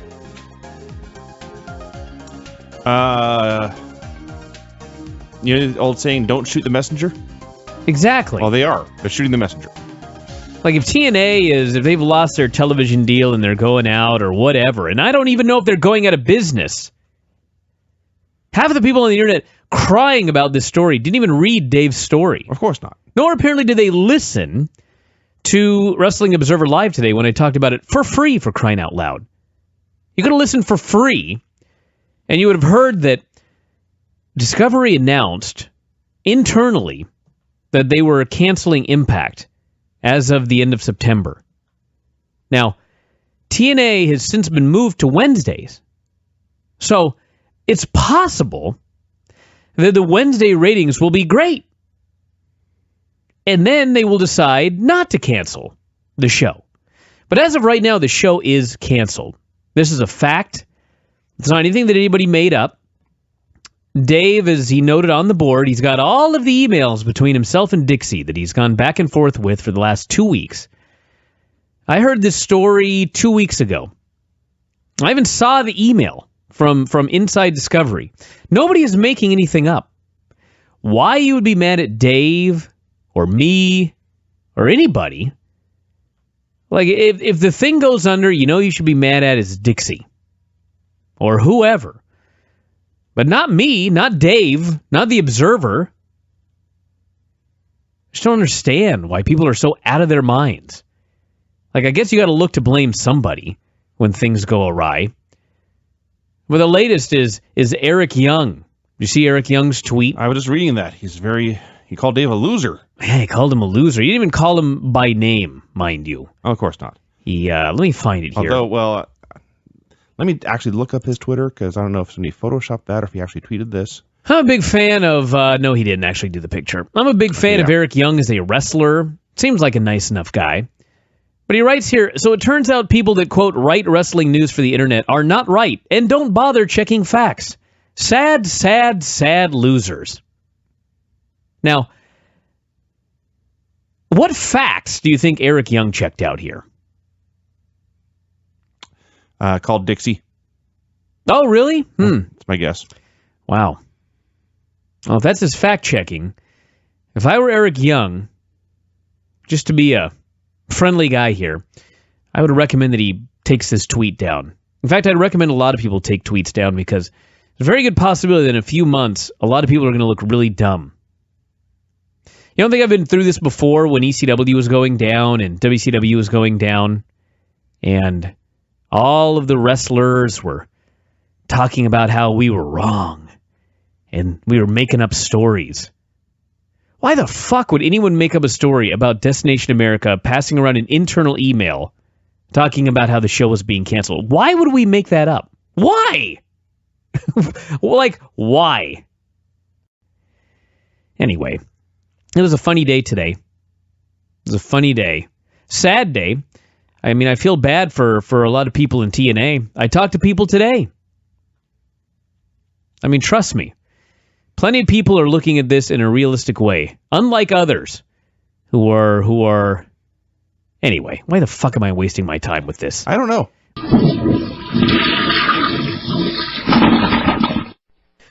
So, we should talk a little bit about TNA here. I don't know if you've been following the story. Are you aware that they have been... they're not being renewed by Destination America / Discovery? Yeah. Oh, boy. I'm kind of, whatever with the story. It's like, they just came off so bad. I mean, here's the deal. They knew, or at least Dixie knew, for a week, maybe longer. I don't know when she knew, but I knew she knew, everything in the Observer article is what it was. I know she knew by Tuesday, okay? And they could have done, gotten ahead of the story. They could have, whatever they wanted to do, told people ahead of time. Because she knew it was going to come out. I mean, it was, as soon as I knew, I went to her and I just said, what's the story? Tell me what's the deal? She didn't get back to me. So gave her a couple days, got more confirmation on the story, and came out. And it's like, and it wasn't, and again, and I contacted her again, the same thing. So, I mean, then the whole thing, even before the second one, it's just ridiculous. They had their chance. They're whatever. Again, the memo, there was a memo. Okay. It's not like some guess. It's not like some speculation. There is a chance. And I hope as much as that promotion was absolutely incompetent this week, and especially in the last couple of days, on the handling of this story. Can you imagine going out there with this threatening lawsuits and stuff? I mean, this is just ridiculous. I mean, for something that's black and white, and they know it's right. Now, granted, there may be people somewhere who wrote stuff that wasn't true. I don't know. I didn't read anything. Okay. And they certainly, like all these people, I mean, whatever they said, you know, they send this release to everyone. Guess who they don't send this release to? Me. They didn't send it to you, did you? Did they? I didn't get it. Of course not. Of course not. So it's just like, you know, and the whole, you know, cancel versus renew. Okay. I got to talk about this. Okay. Because here's the, I mean, you can, they're the same thing anyway. So it's like, I mean, the whole argument is just ludicrous to begin with. However, I do want to say this, that the wording that they used at the Discovery Network was, we will not be renewing.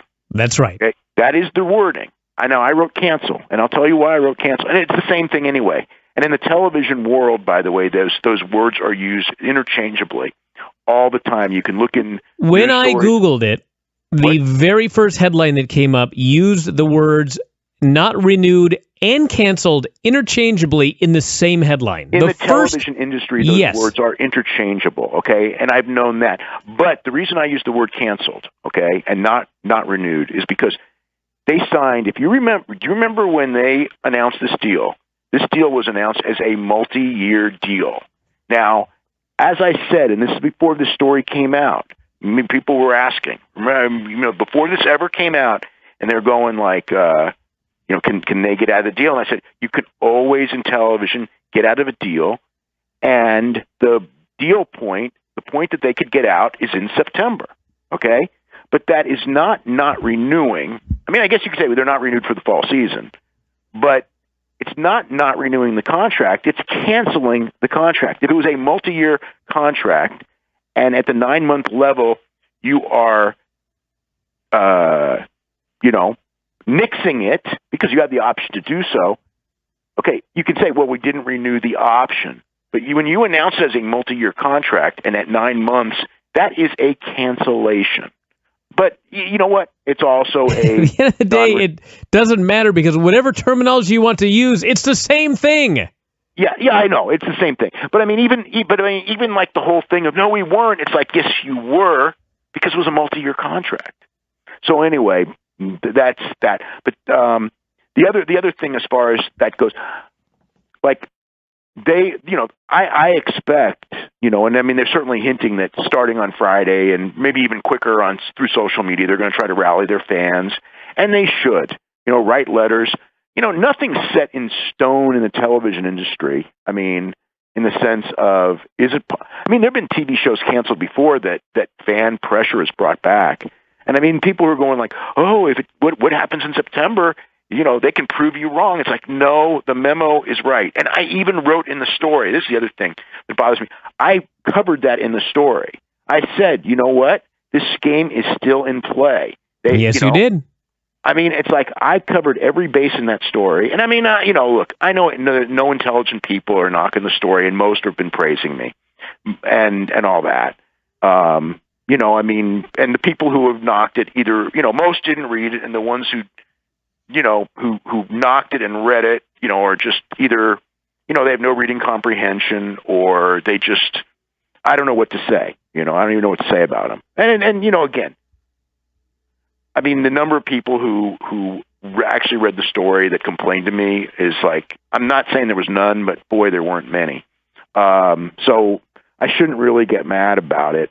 You know, again, I'm not mad at the TNA fan base. I was amused by them, and I was having fun with them and all that. And, oh, you know, why is he responding? It's like, I had fun, and people had fun reading it. Okay, you know, whatever, that's fine. It was amusing and all that, and maybe I was, you know, sorry, I thought of some funny lines from time to time. It was one of those days.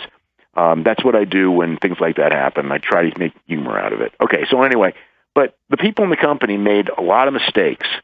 I can tell you that there is a television station that could have had interest in them. I mean, one of the executives from that station, I mean, he contacted me and said, who would ever, you know what I mean? After the last I think the wording was, after the last 2 days, you know, anyone who's followed this story, who would ever want to do business with these people?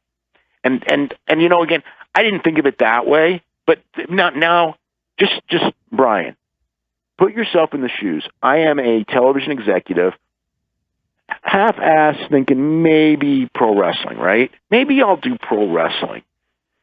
And just say that you happen to be a reader of our site, and many television executives are, okay? And these people are so stupid that they don't even understand that. And you watch how this whole thing went down with the TNA side. And this is now Dixie kept her mouth shut, so that's good. But no, you know what though? But they still did that stupid lawsuit thing, which made them look so bad. Okay. But okay, think about this, okay? And think about again how they lost Spike. Okay? And if you like look at that, I mean, how did you lose Spike? And then this. It's like if you look at again, because their ratings aren't that bad. In fact, their ratings were very good on that station. I mean, it's there's the handicap of wrestling, and it's hard to sell ad time, and all that, which is tough. And but again, there are stations, and Spike being one of them, but they lost Spike. But there are other stations out there where if you're doing mixed martial arts, okay, if you've got mixed martial arts, or you've got maybe even kickboxing, maybe boxing, that's a stretch, but certainly mixed martial arts. If you are a station and you've got mixed martial arts, and many stations do, Access has it, NBC Sports has it, CBS Sports has it, although CBS Sports isn't spending much, for stuff. But I mean, these are the stations that, TNA, maybe Fox Sports, Fox FS2 is another one. These stations, they're, I don't know if FS2's talked to Jeff. So, I mean, I don't know that they want it, but they're not so adverse that they wouldn't talk to Jeff. So we're talking about these different stations. If they go and look, there is the value that you can get these wrestling fans and you can promote your other stuff.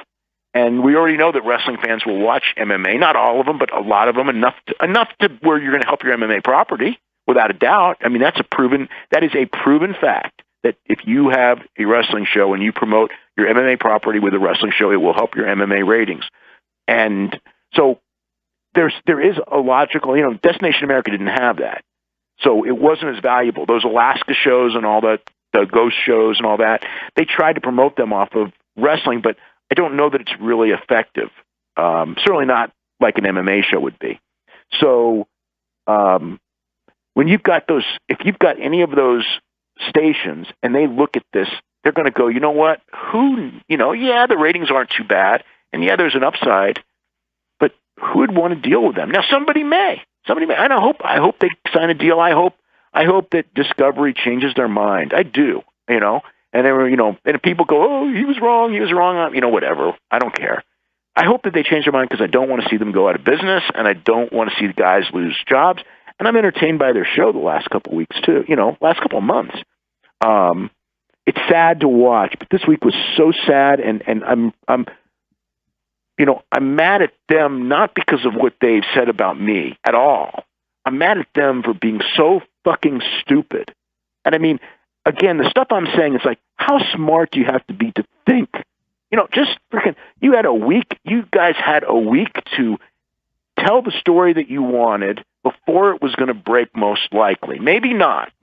Who knows? Because who knows when I was going to get confirmation and more, and I was going to go with it. Again, and it might have happened sooner. I mean, like when I first found out, I mean, it's like, maybe someone's going to get it first. But whatever. You don't know it's coming out. It's coming out soon. It's coming out pretty damn soon. And what do? You start this campaign, attack the messenger. That's fine for your people. Again, and it's so few people. That's for this tiny number of people. You can create that Dave Meltzer is the enemy who wants to see this thing die, which is, of course, anyone with a brain knows the opposite is true. But they're willing to feed that because it's the only, for 2 days before it comes out anyway. I mean, everyone knows the story now. Everyone knows that, and I mean, I wrote the way I wrote, I don't know. I'm just so mad at them for their own stupidity, not for me, because I don't really care. I actually I mean, I was actually very entertained and amused by all. I wasn't mad at those TNA crazy fans. I was having fun and all that. I wasn't mad at Billy Corgan, although that was just really just embarrassing. It was completely embarrassing. And then now I've learned about Billy Corgan. It's like I didn't know that he was so hated in the music industry. And it wasn't, now I do because people in the music industry were telling me. Great, wonderful, but whatever. I mean, who cares? Who cares? It's in the music industry anyway. But it's like you're doing. I don't know. I mean, I'm trying to look at it from. They frickin' choked. So that's my speech on that. Well, on that note, before we go, Lucha Underground had a fun show on Wednesday. Any highlights you want to talk about? A lot of the stuff was really quick. I just remember that frickin' Angelico drop kick. I mean, it's like, what the hell was that? That was like out of his mind. Out of his mind. That's the second time he's jumped off that roof of Dario Cueto's office. Yeah, but you know what? The first time, at least he did like a crazy dive and he was caught by multiple men. I know. This is like he took a back bump. It was a drop kick. He's out of his mind. Oh, my God. I guess he's okay. I haven't heard that he got hurt. No, he seems, this was a long time ago, and he seems fine. Working? Yeah. The one who's hurt's Ivelisse, and they had her climb a ladder with a broken ankle or something, or broken foot, whatever she had. I mean, to be fair, he did land perfectly. It was just from very, very high, from very far away. Yeah, really high and really far away. I don't know what to say about the guy. How high is that thing? Is it 20 feet? It looks at least 15 to 20 feet. Like legit, not pro wrestling, 15 to 20. It's not like, he was falling into the ring. I mean, when you got a running start, it is pretty easy to hit your mark. I don't say easy because I'd probably die trying it, but you could die. You know what I mean? What if you didn't hit the ring? What if you tripped on your run? I mean, that's they talk about life, taking your life in your own hands. I wouldn't, again, that's only a slight exaggeration here. I mean, my God, but it was phenomenal. I hope like, I don't know. I don't hope anyone does it again, but I hope everyone that saw, I hope it gets as much entertainment value out of it that as it can, because my God. But yeah, I mean, Lucha Underground. I'm not into the Katrina disappearing deal, and I'm not really into the monster Dario Cueto's monster brother who killed Black Lotus's parents, and she's coming back to the temple to find him, to kill him, and then the masked dude. Who's the masked dude? You mean her trainer? The trainer, yeah. He's just I don't think he's necessarily a character other than her trainer, the maestro. Yeah, the trainer had to cut a deal with Chavo to protect her, and by doing so, I guess it absolved Chavo's debt. I guess the Chavo had debt to. Well, he had heat on him for killing Blue Demon. No, but it was a debt. His debt was so it was, whatever it was. I think they explained that people wanted to kill him because he destroyed Blue Demon. That was the debt that he's owed. So that's the debt? I believe so. That was what I got out of it. Yeah, it could be. You could be right. I mean, I do remember that storyline of the word on the streets is that you did that to Blue Demon and everyone in Mexico wants to get you. That's right. That's right. Yeah. So there's. I'm hoping to hear that they get their 2 TV deals that they need, because if they do, they're in good shape. The product is mostly very good, but I just believe that the silliness, I don't know. I mean, the silliness reminds me of the last season of Roller Jam, and I just remember that, again, I wouldn't want to copy the last season of Roller Jam when you go from a 0.6 to a 0.4. And it's just a bad thing. It's copying failure when you get that silly. So I don't like them to get that silly. I think that when you're established and you have a large audience, you can pretty much get away with a ton because you're established. Like WWE has done some really weird stuff, but they're WWE. if TNA did it, TNA would lose audience doing it. And Lucha Underground, I'm not saying they'll lose audience because their audience is so small, and that audience that they have now is an audience because of the size of it and being so small and everything that's gonna overlook the bad because they think they're into lucha libre anyway, or they think it's cool, and there is a cool factor to the show.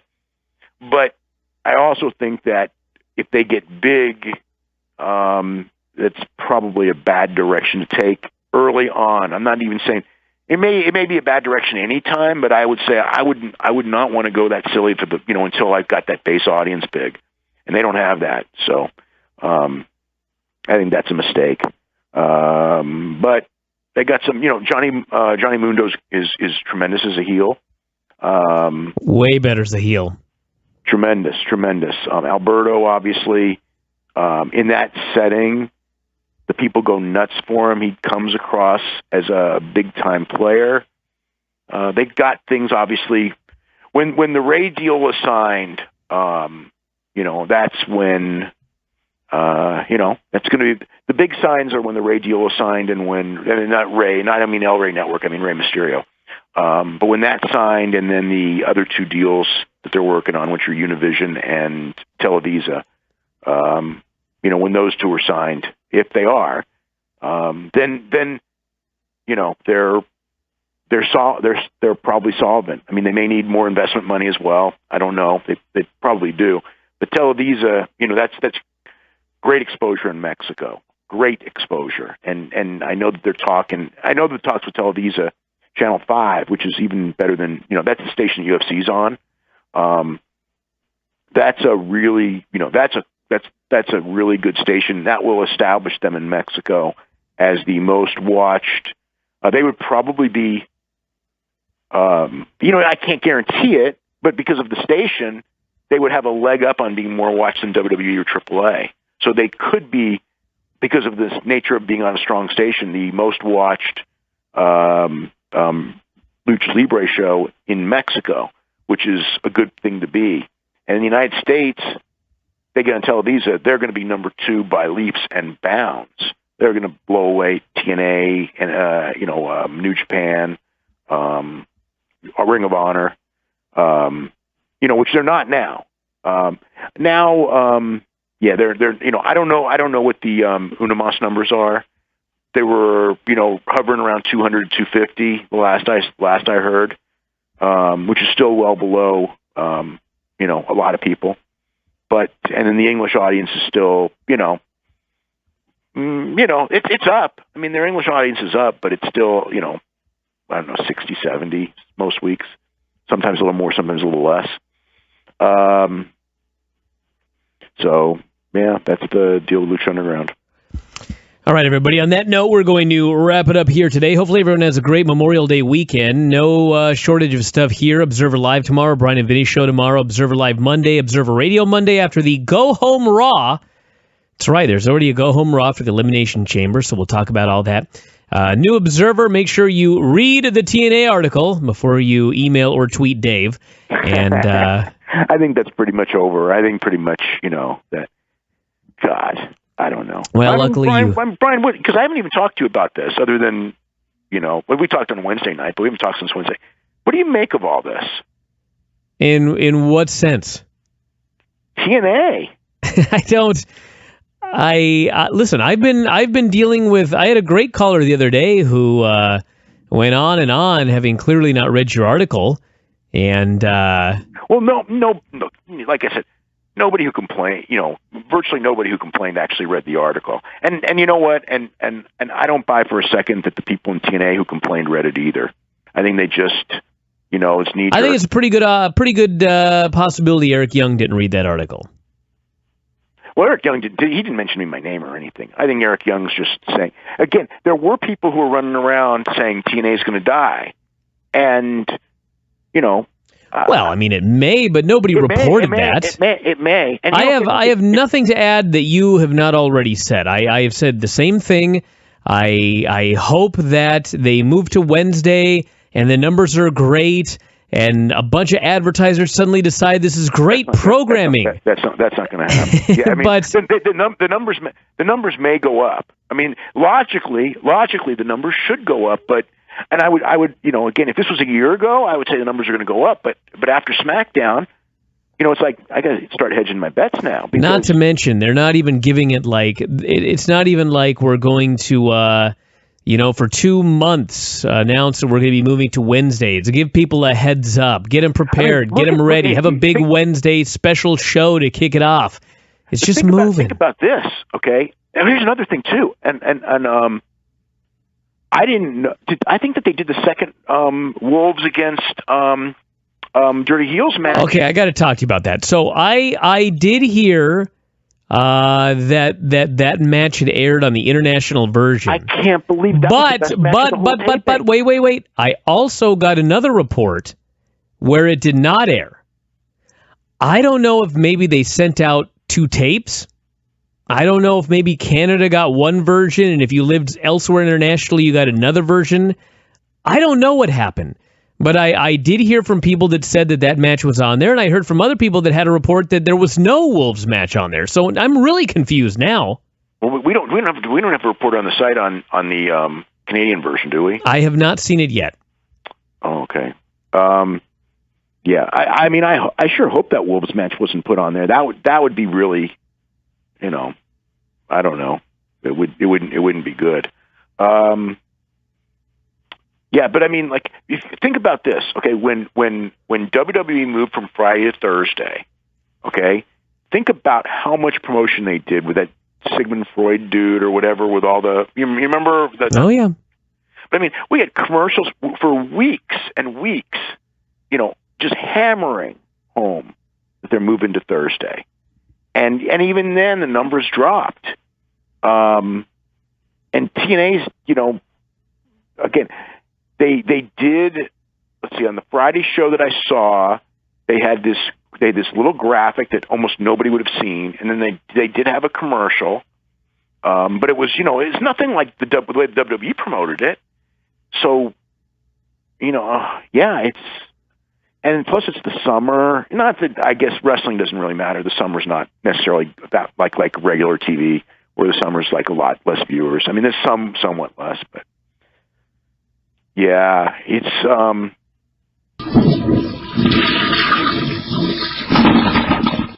So at the Wednesday call, right? So they're there, and Dixie's like saying that, like, she knew all along, and it's, the stories that Dixie didn't know are not true, but nobody. I don't say no one believed her. Oh my God! Hold on a second. I don't want to say no one. I don't want to say no one believed her, because I'm sure if I say that, it's not true, but. There was a lot of skepticism. Okay, hold on. Let me just stop you right there. Yes. So I know, and this is common knowledge, because MVP was very upset about it. There was a lot of talent very upset about being left in the dark and having to find out about this Ring of Honor deal on Twitter. Yes. So everyone did. Why would you not tell the people what I believe is the truth, which is Dixie didn't know? Why don't you just say, I didn't know, and put the heat on Destination America? Because as opposed to going out there and saying, I knew all along, I didn't tell you guys, and coming off like, God. No. I can tell you why. Because if I'm talent and I'm told, okay, and there's there's already stories that are, that they're going to cancel you. If Dixie goes, I didn't know, they're going like, oh my God, they're canceling us for sure, because they would, they freaking double crossed us. But if Dixie says that, oh, I knew, we're all working together, and it's actually for all of our benefits. But I couldn't tell anyone. Okay, and she said they're working together, like Ring of Honor and TNA is working together. No, she didn't. She said that everyone's on the same page, but not that they're working together. So anyway, one of the questions that came up was, are we going to be doing an interpromotional angle? And John Gaboric goes, I didn't hear it. Okay. So my rephrasing of this, the gist of what he said, I will have accurate. The wording will not be accurate. Okay. But the gist of what the message was he said that, I cannot answer that question due to confidentiality. However, I'm not telling you that it won't happen. Except it won't happen. I don't know what's going to happen. I mean, it would make sense to happen, but if it did, I mean, here's the problem. I mean, can you imagine? Like, it's very difficult for two promotions to make that work. I mean, Gabe Sapolsky did it with Ring of Honor and CCW years ago, and actually, it was tremendous, really tremendous. But that's because CCW kind of let Gabe do what he wants. Now, on this one, if I'm Ring of Honor, do I let TNA be in control of this? No freaking way. No, and they're not going to. Okay, but if I'm TNA, are you gonna listen to Ring of Honor? And it's like, I'm thinking that they won't. So it's going to be very difficult politically. I'm not saying it's impossible, but I mean, as far as should they do it, they absolutely should do it. It will benefit both short term and will probably end up in a big disaster at the end, to where it probably will benefit nobody in the long run. But this isn't going to happen. Well, I suppose I am supremely confident the chances of this happening are very, very slim. Well, you better tell John Gaborick. I think that John Gaborick probably knows as well. Then you better tell the TNA talent. And also, somebody was asking about any chance of returns happening on the June 3rd Destination America show. It's a taped show. It's a taped show. All of the shows are taped shows. It's the same show that's airing on Sinclair, so there will not be any. The show's already aired all over. The show's already aired in most markets by now. It's the first hour from Toronto with Donovan, D-Jack, and Jay Diesel against the Briscoes in the main event, which is kind of a weird main event on your first show, but that's just how it works. All